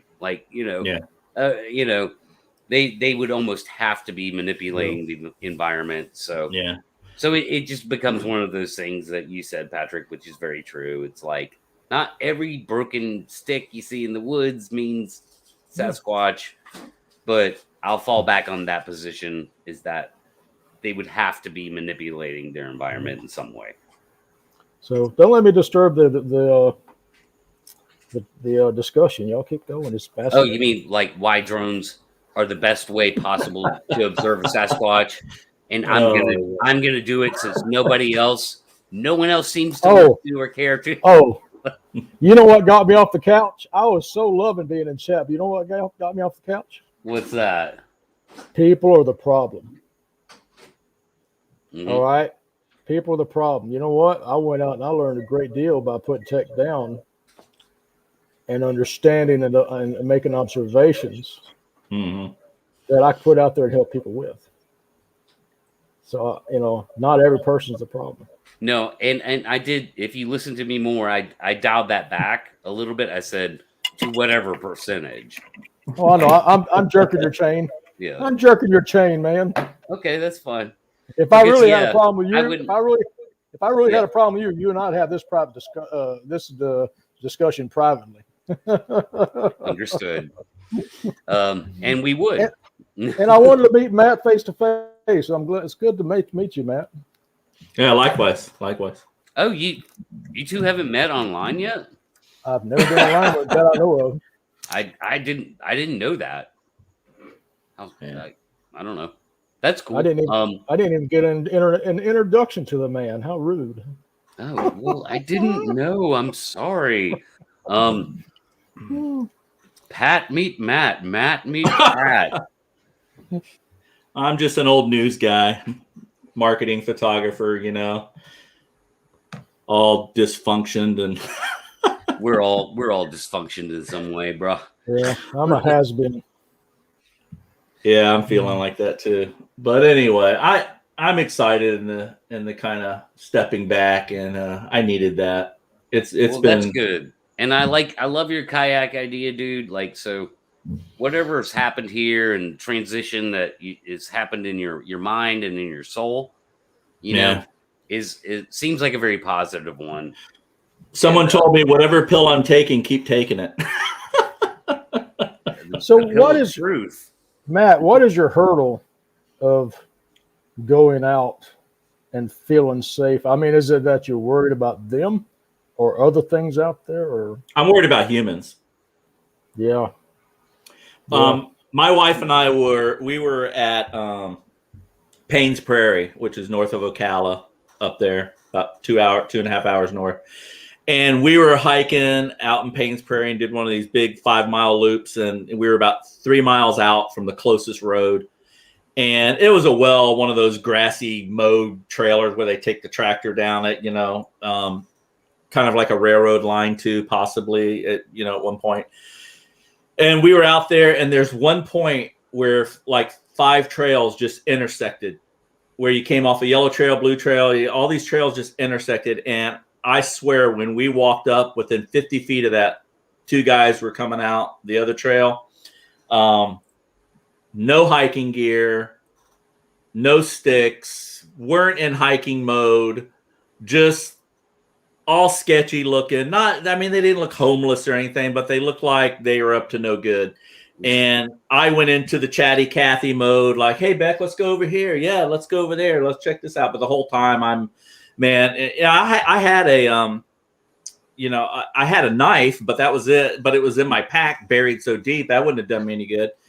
And so I learned my lesson there. But I did get let's just say we walked off we weren't more than 50 yards down the trail. And she goes, well, that was bad. And I went, you felt it too? And she goes, oh, yeah. And I said, that will never happen again.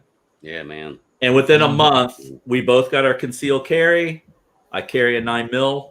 And, man, that's just never going to happen again. I'm not worried about the bears. I got bear spray. I'm not worried about, a cat, bobcat, whatever. But the people that are out there, you got that Florida Trail. It happens on the Appalachian Trail too. You hear about crap like that all the time. So, so I keep a bear spray real close now. Actually, after my little incidents, I actually quit carrying the 9mm because I realized when the tree fell and all that crap, what minor, even though it was a minor interaction with something, my mind or whatever, but everything went off at the same time that day. I didn't remember I had a weapon. Yeah, I understand. I didn't remember. And I went, well, if I'm not going to remember I have a weapon, why am I carrying it? Because I wouldn't have been able to deploy it. And once you realize that, you realize, okay, but you still need something for people. Yeah. So now I just keep the bear spray. Well, I think all that comes with, as you get desensitized out there, I think, you'll be able to deploy a weapon, with no problem. Yeah. I've carried bear spray, but it went, of course, it has the date that it goes bad on. So sometimes I carry wall spray that sprays at 21 feet. Yeah, it'll do it too. Yeah. Yeah, I just say, my general rule is do not ever go out in the woods unarmed. It's just a bad idea. Whether you remember it, dude, if you forget to draw your sidearm, that's on you at that point. At least at least you have it if you remember to draw it, Strong survive and the weak fall by the wayside. Better to have it than not, man. And your first part of your story there is a great reminder, man. There's nothing more scary than being in an extremely vulnerable position, coming across sketchy people and thinking to yourself, oh man, I'm screwed. Yeah. Like I don't who wants to get involved in medieval combat, picking up sticks and rocks and shit, Well, the main thing too is when you're with your loved one too, your mind is keeping you and her on the other side, and I didn't know if she was keyed into what I was doing because I was constantly stepping. You walk with a woman down the sidewalk, and the gentleman's supposed to take the side closest to the road. I've always done that. Little things like that. You don't see much of it anymore, but I didn't know if my wife had keyed into what was happening, and she did, even more so than I. So she really kept her composure pretty good. Yeah. But my fear was she didn't know what was going down, and I thought it was going down, and it was literally 2 against 1. So not that they were overly big, but I didn't know what they had, on them. So I'm glad it worked out, man. That was scary. Yeah, It's not going to happen again. When I see people now coming up on I'm usually checking where's my things, or I'll stop and act like I'm loading film, and I'll grab a knife, or I just don't walk past somebody like that. I only do that in Florida though, which is weird. Oh, you probably just disturbed their romantic interlude. That's probably. Probably. I hadn't thought of that. That's sick. That's the first thing I thought of. Wow. I didn't even think of that. Their wives must be so proud. God. I didn't even think of that. All right. Okay. So anyway, I see your drone point. Just like, people aren't seeing your drone point probably because same way they're not seeing my 300 millimeter and stabilized idea that. Yeah. Well, just like we've talked about before, and once on this show, more than once, I think, is that it's like, if you're a Bigfooter, go buy a gimbal. Like, they're not that expensive, Well, it really comes down to tactics, gentlemen. Yeah. Okay. Yeah. It does. Pitting your strengths against them, you'll lose every time. But if you're playing, and I've found myself playing cat and mouse with this before. Now, if you have a good enough camera where you zoom out and focus on the cat, if you have a way to point and pick it out, because it's been my experience that if I'm out there staked out, what's happening in reality is they're watching me stake this out. Okay, so if I have a way to pinpoint them out of the bush, if I have a good handheld thermal and be able to pick their face out of the bush and then get a camera to zoom in and get a picture, that'll work just as fine. And I've used that at night. I just hadn't done it in the daytime. Yeah, I've seen them in thermal at night. I took off down the hill after one, but I didn't have an IR that reached to it. So, and they do see IR. I've had too many experiments where they dodge IR. You have people say, and there's people who say, well, they don't see IR, or you can't prove they see IR. I've been doing experiments for 4 years trying to get these things on film. And I can tell you every mistake I have had, every failure. I've learned more from failure than I have from success. And I've had them dodge IR like that as soon as it kicks on.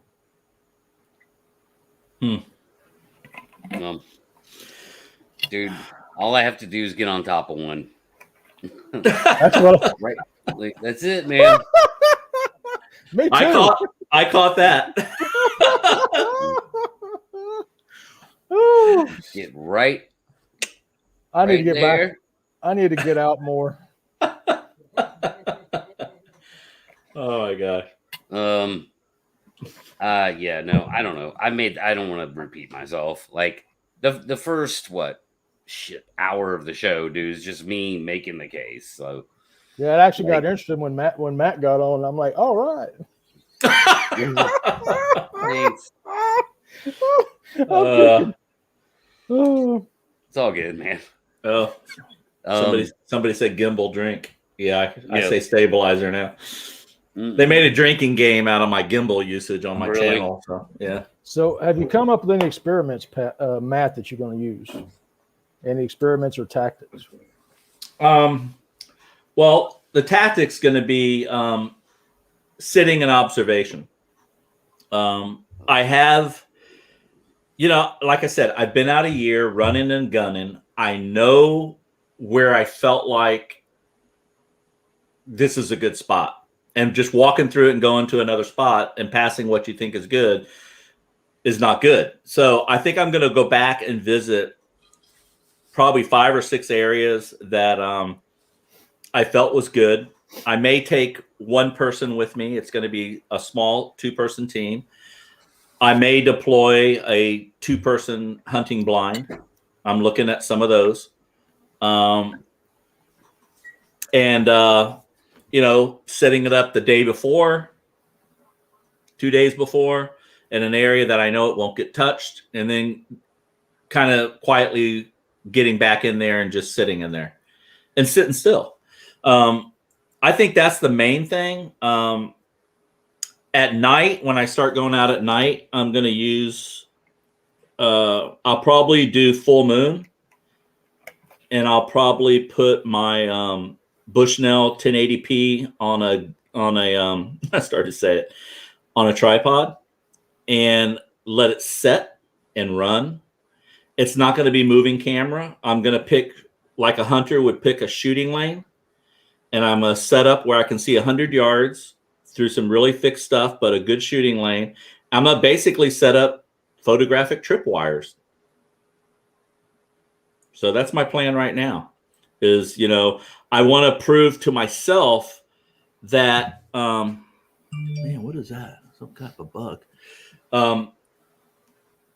I want to see solid movement that is unquestionable to me, that is high enough that it's not a deer.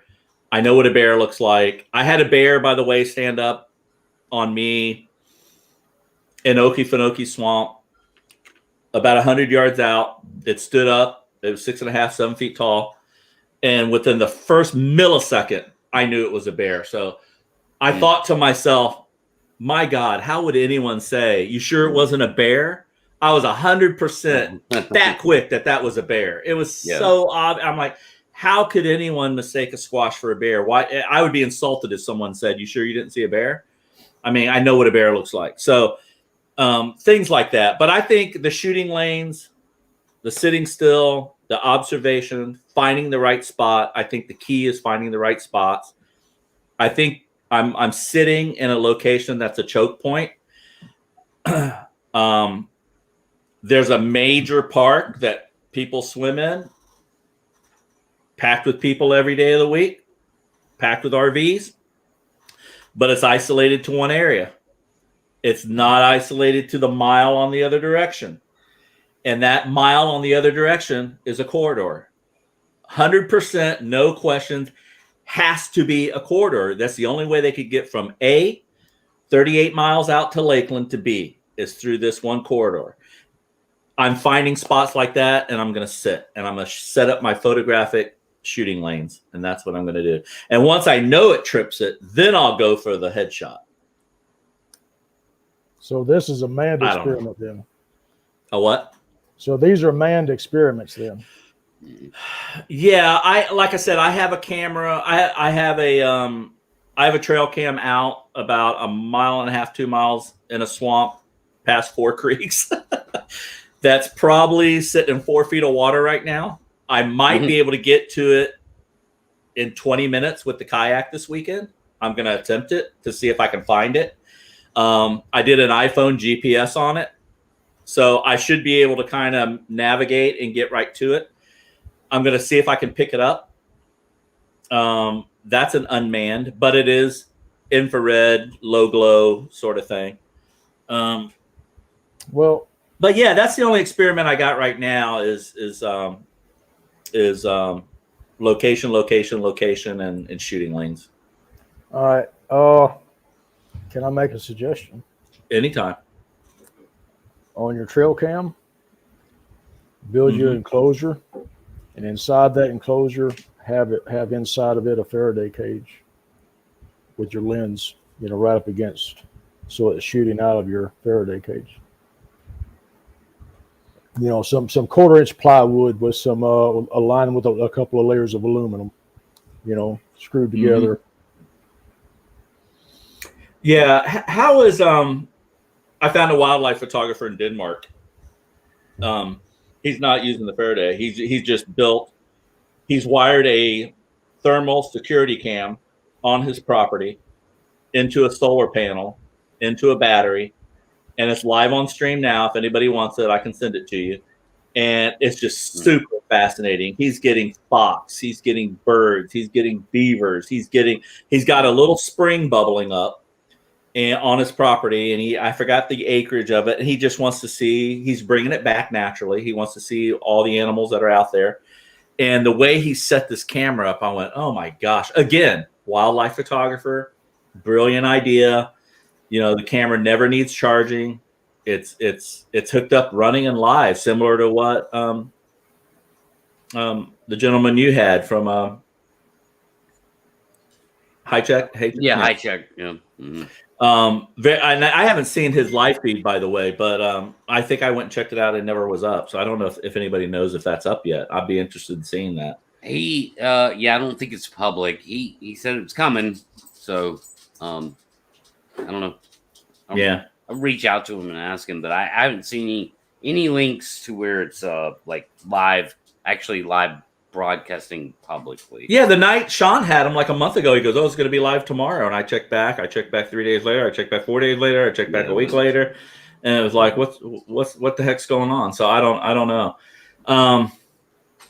But anyway, that experiment's kind of interesting as an unmanned. I don't have the electronics skills to pull that off, and you know, we're working with a wildlife management area, water district area, or state parks, wetlands and stuff that I even made a joke to a ranger one time, like, man, I don't know what that was I heard, but man, I'd love to put a trail cam out there. And they go, oh, you can't put a trail cam out there.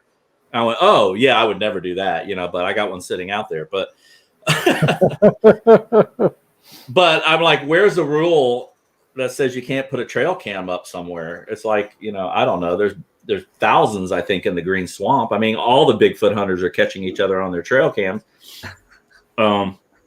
They really are. And they're, you know, you can watch the other channels and watch them back in the day when Florida Sasquatch was alive. You know, he passed away about a year ago, but he caught a couple teams on his cam and they caught them on his cam, and the bickering that was going on. That's the other thing, man. All this infighting and crap. Yeah. You know, I'm friends with everybody. I try to be, and I just, man, if you can't share ideas and punch holes and theories and strategies, and again, take people out of the equation. I know.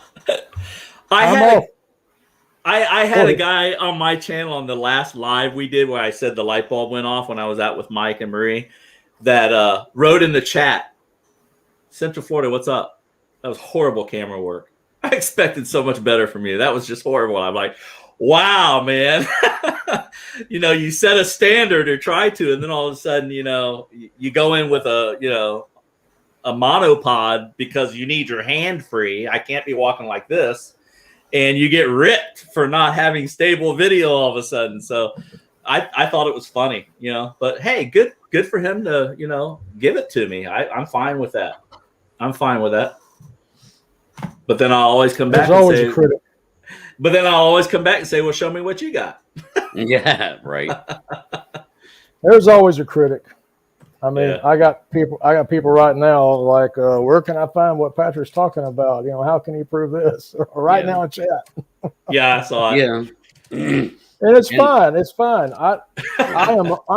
I'm perfectly okay with people questioning things. If they want to come on and question me, I can answer every question they have, and or they can go to Patrick Vaughn Facebook and look at my tracking album and other signs.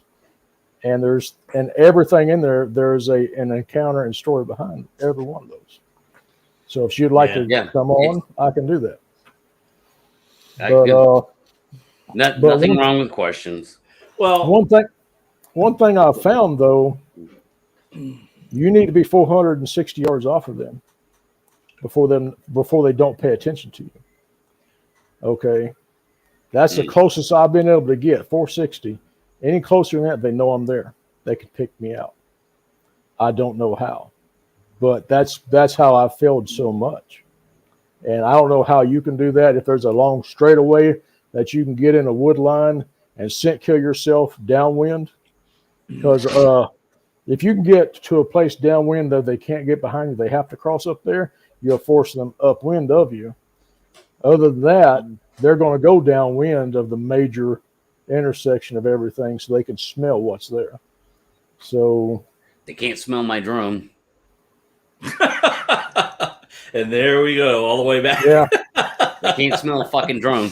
I'm all for, I was just trying to find observations, and then I had to pull myself out of it and do unmanned experiments. And I have failed at that for 4 years. I finally got to a point to where I believe I have a successful way of doing it. I'm putting it together for this fall. I'm waiting on parts now, but I'm totally for Pat's plan of a drone. I wish I had Pat right behind me tracking and have one yell at me and he could pull a drone out and go boom to it, that would be great, but I want daytime footage. Sasquatch right here. Yeah. Sasquatch right here. Mm-hmm. Pat, we have a Sasquatch. Somebody call Moneymaker. Yeah. Anyway, we're getting to doing skits.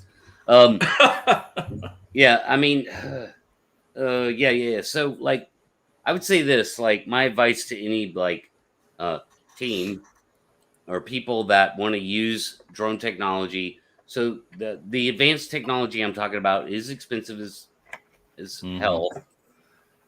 Like I said, $7,000 to $10,000. But hey, for $2,000, you could get a Parrot thermal drone, and you know what?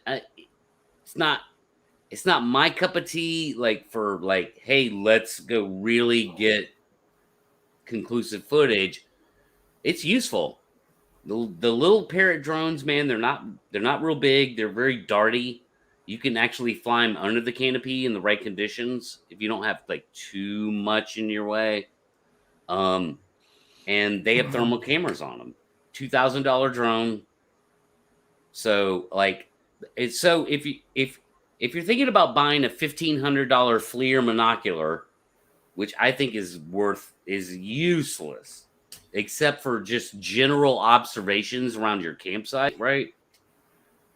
Because it's attached to you. You can't move through, like, you don't get the movement of a drone. $1,500 FLIR monocular, just save the extra $500 and get a freaking Parrot drone. Like, it's better. So I would say, like, that's a good option. But a lot of people, like you guys, like Matt and Patrick, and even me right now, like, it's hard to say, man, a decent used car, like, you can get some cool cars for $10,000, right? Or boats. I'm going to spend it on a freaking aerial platform to go look for Sasquatch. That's tough for a lot of people to weigh out, which is, I think, why nobody's doing it. They don't care, they don't believe in the tactic, but it's a lot of money. Yeah, that's a lot of money. And when you're going out there in the woods and what Patrick's talking about, you're trying to be more like innovative, tactically, and like sometimes technology wise, like how are you going to cover it up? Like, where are you going to place it? Static devices. Like, it doesn't cost as much. It's not a $10,000 fucking project. Right. So. Yeah, I did, Patrick, do a static camera on my channel about a couple months ago where I just let a camera run for 2 hours. I was zoomed in a little too tight. Well, actually not, because I want to be zoomed in. I went into about 200 millimeters I thought I was aimed at the nest structure that I sent you a picture of, but the nest structure was right here. And we went in as 7 people in like this just to see what would happen. And, but I let this camera run for, I think it was an hour and 27 minutes. And it was cool. I mean, I want to do more of that too. Like, when I'm in the blind, I'm going to have one camera running static down a blind behind me, another camera going. Yeah, I'll at least have 2 cameras going, and it'd just be continuous static cam. Mm-hmm. And I'll probably have one to I do want to shoot the animal, photograph the animals and get these really nice wildlife images shot. So Can I address a couple of things real quick, guys? yeah. Sorry. So yeah, Robert says, well, that Evo 2 8K is only 1,500, not 8,000. Not true. It's the Evo 2 Dual thermal package. The Evo 2 is a good drone. There's no thermal capabilities on it. So the reason you're paying $8,000 is for the thermal camera. So they have an Evo whatever, Evo 1, Evo 2, Evo 2 Dual. They have different tiers of drones for different needs, and the thermal package does cost $10,000, even though you can get a variant of it with a different camera on it that's capable for $7,000. So that's, you looked it up, and that's the discrepancy you're seeing. And let me deal with this too real quick, guys, if you'll indulge me. Thermal is just for finding squatch, not enough detail for proof. Depends on what you mean for proof. If you got that just above the canopy, 50-foot shot, you observed it for 15 minutes, just go back and look at what I said earlier, man. It would have to either be an elaborate hoax on the ground, basically a naked guy running around with hair glued all over him, because the thermal will pick up clothing or a suit. So the thermal sees it better than your own eyes do, in that way. And where did that go? Okay. Or it would have to be hoaxed somewhere along the chain of evidence. So the metadata, somewhere in the metadata, it would be hoaxed there. And so if you can't look at the metadata, and then you just dismiss it as a hoax. So yeah, it would be conclusive to see one and film it for a certain amount of time at a certain distance. Now if you're 500 feet in the air and you have a little tiny human looking figure, yeah, sure. That's not conclusive, but here's the beauty of it. You're 500 feet in the air. You see a little tiny human figure. Oh, let's go check that out. And like in 40 seconds, you're right on top of it. That's the beauty of the power of the drone. And do that 25 times. And do that 25 times, or at least 3 in 3 different parts of the country, or 2 different parts of the country. Like, then, boy, you've got something, So it's not just about me doing it. I'm here in the public eye, throwing all this out there, trying to be persuasive about this tactic, because I'd like 5 people doing it, in different parts of the country. I'm sold. It'll just take me 4 years to get there. Whatever, dude. I'm gonna get the damn drone and come to Louisiana and do it. We've already talked about that. Like, I'll come there, I'll look around, or Mississippi, wherever, I think there are people like today when I took the one kayak back, because I'm getting a different one that can save myself when I flip it over. When I was taking it back, I was talking to the guy, and he goes, well, what are you going to be doing with it? And I said, wildlife photography. And he goes, oh, okay. Well, what kind? I went, well, I'm going to be on rivers. He goes, well, where are you going to be at? And I said, on rivers and creeks. I'm not doing rapids. I know it's not an open type kayak. I'm doing strictly Florida rivers, Hillsborough River, and creeks. And that's where I'm going to be. And he goes, yeah. And I went, and maybe I'll see a Bigfoot. I just said it under my breath. And he goes, did you say Bigfoot? And I went, yeah. And he goes, man, I was out about 3 months ago. And he starts telling me a story, of him and his buddy doing night fishing, no lights. He's out fishing. He's actually off Tampa Bay, which is unbelievable that, an episode would even happen where he's saying it happened. I'm like going, no, I don't know.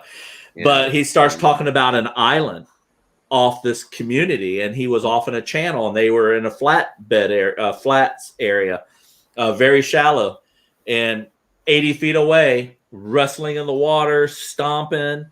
And he looked up and he saw these two eyes glowing at him. And I said, well, how high there? He goes, it's hard to say. We were on the water, but if we stood up, it was higher than us, probably 6.5, 7 feet off the ground. I went, well, that rules out a lot of animals right there, you know? So, but he said they were glowing on their own, which was interesting. And he said it spooked them enough that they started the motor, had trouble starting the motor. They got so flustered and got out of there that his buddy totally freaked out. And that was just today, me just throwing it out there. Hey, I'm buying this kayak to do this. He goes, what's your channel? I'm going to send my dad there. Yeah, it's weird. Yeah. They are on the outskirts of the small rural communities in my area. I've tracked them just 12 miles from my house. Wow. Okay, there's a creek, there's a fair size river there, and a guy had an encounter there, and a year and a half ago, and I wound up going out there and with this young man who's freaked out, totally freaked out, and going through the entire, you know, everything that happened in the place that happened, and walk up and find tracks coming out of this river in February. He said, I just thought those barefoot tracks were people playing on the river. I said, in February? Yeah, I know. Okay, it's 28 degrees, barefooted, you know. Mm-hmm. I said, and what human's going to trace you down and start screaming and yelling at you and then follow you all the way back to your truck in the dark with no flashlight? You know, so yeah, they can be quite close. I do, Patrick. I don't know if I've told you this or not, man, but I found barefoot tracks on a creek bed in January, and they were small, and I'm like, what kid is running? And dude, there were like sticks. It was kind of it was a sandy area, but there were like sticks and stuff. It's not like a place a kid would want to go play barefoot, right? But what would they be doing running around barefoot on that sandy bar in January? Like, and you know, even here in the South, man, it's cold outside. It was strange. It was strange. That sounds like a post I did three posts ago on the footprints in the swamp that I found up in Georgia or South Carolina, I think it was. It was one of those things. It was really strange to me. I can't say, but it was strange. Yeah. I didn't think kids would be running through the swamp either until I found the sandcastle on the beach, and I went, damn. There you go, you know. But that's Florida. I mean, Florida. Yeah. Florida, man. Sorry.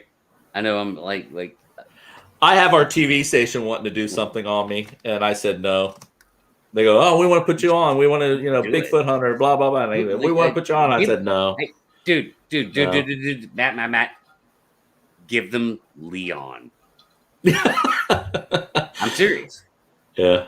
Leon. No, they want to go out and follow me and do a whole thing through the swamps and And I said, well, I'll go out with the crew and you can do all of us. And they go, no, we just want you. And I no, I don't know.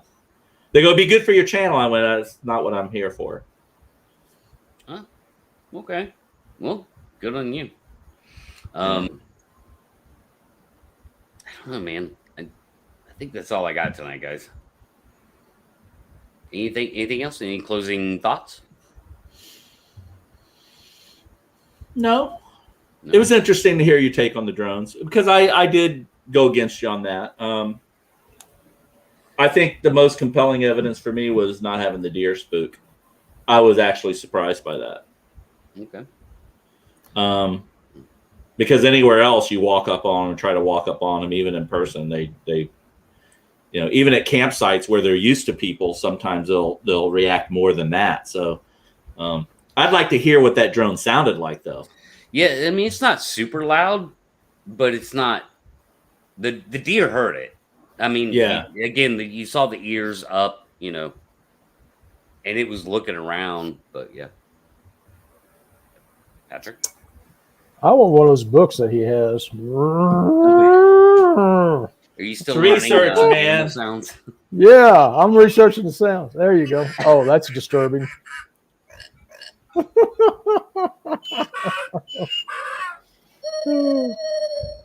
Yes, yes. Yeah. So I got this so Leon would know I'm doing my homework. I'm taking research seriously. I was going to do a whole show on this. I was going to do a, like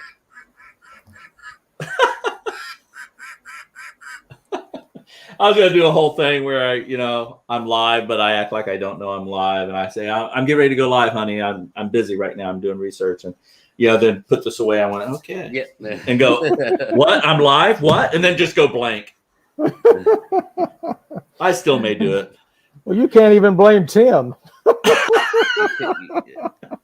Yeah, Tim's my producer, not yours. Yeah, yeah. We I'm might. I don't jealous. know. I might send him in that way. Tim, do you want to live in Florida? I mean, Oh God. yeah, I mean, you're skating on thin ice. You did pretty good tonight, so I don't have any Tim issues tonight because he did tell me the order of things, and I'm the one that screwed it up. But I Okay. digress.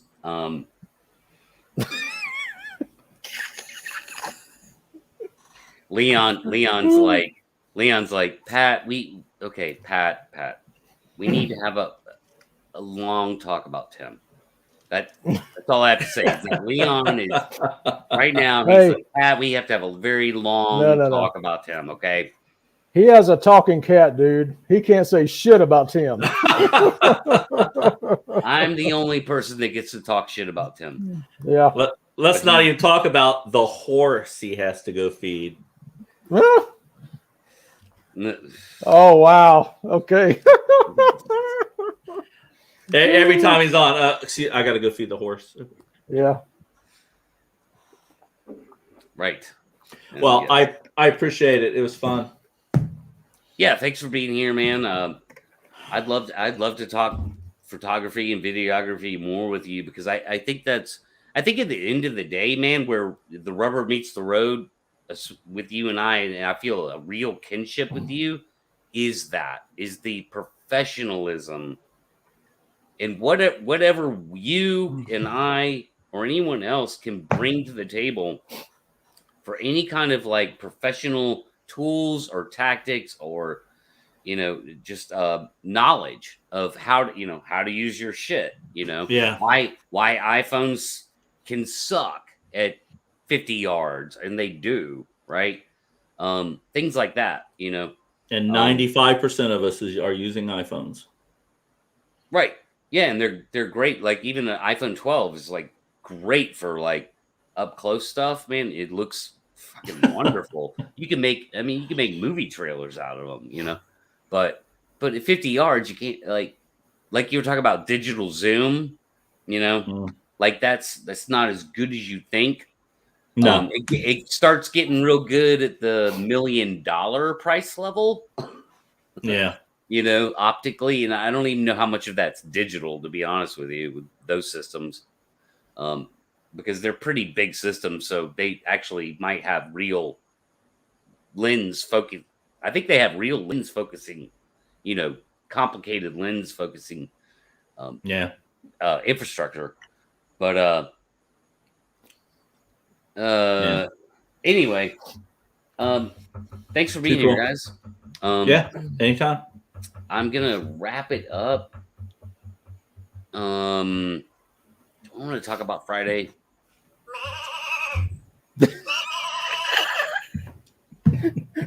Is that a sign? Is that coming from your end, Pat?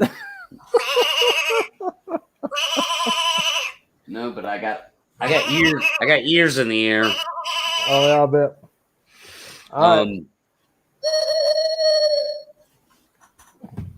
All right, I'm gonna throw you guys backstage. Get out of here. I'm throw you backstage. You can hang out if you want, and I'll just wrap it up and talk about Friday. Which, yeah, okay, here we go. All right, see you. And thanks, Matt.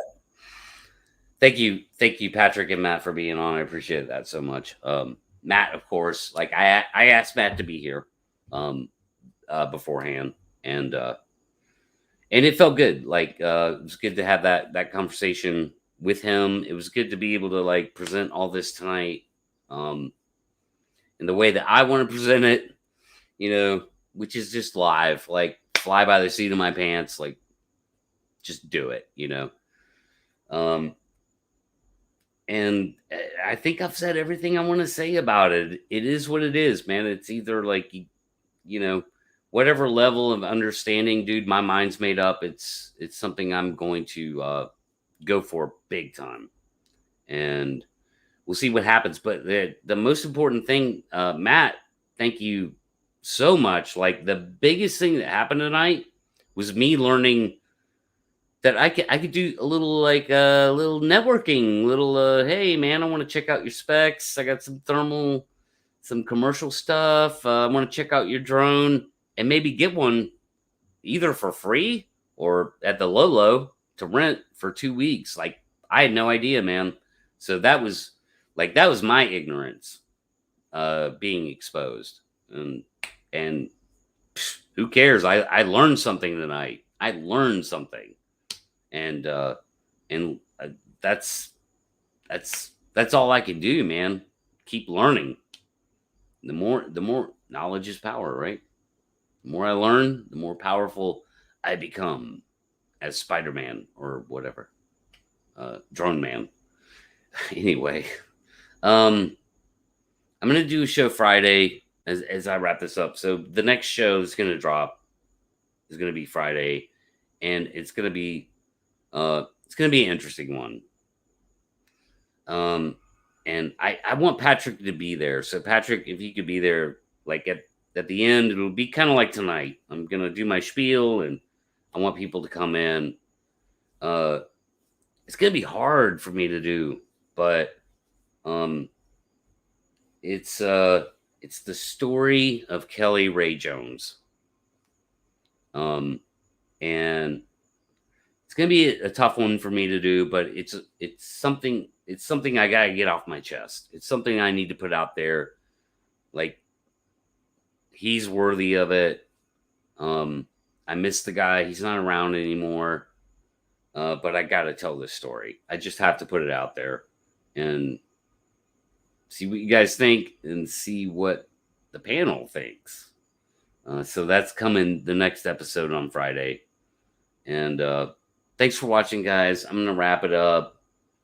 I appreciate every single one of you guys being here tonight and putting up with me rambling for an hour. If you even made it that long, I know it's not always the easiest thing to do, but I just wanted this information out there, and now it is, and I learned something tonight, something very important again from Matt. So I'm going to wrap it up, and we'll see you guys next time. Thanks for watching. Let's assume that you've got to this point in the video and you don't agree with me at all. Fine, but I guarantee that this video has been beneficial to you. It will, at the very least, have allowed you to compare your own argument to mine, thus giving you an understanding of the opposite view of the argument, and, assuming you're being honest with yourself and actually paid attention, it will have strengthened your own line of reasoning in preparation for an intellectually honest counter-argument. Therefore, even if you don't agree with me at all, this video will still have been useful to you, even if it only confirmed what you previously knew. If I get defeated here, if someone comes along with a very good counter-argument that defeats mine properly, then great, we've all learned. And if I'm right, great, we've all learned again. But if we don't have the debate because it's artificially shut down, or people complain so much that it persuades people not to take me seriously, we can't learn. We can't find the truth. So we will live in ignorance of the truth. It is therefore in all our best interests to have a debate about this subject. But if the academics or corporations like YouTube or the central state are not allowing the debate, or somehow find a way to call this offensive and take it down, then we won't learn and we will have a valueless interpretation of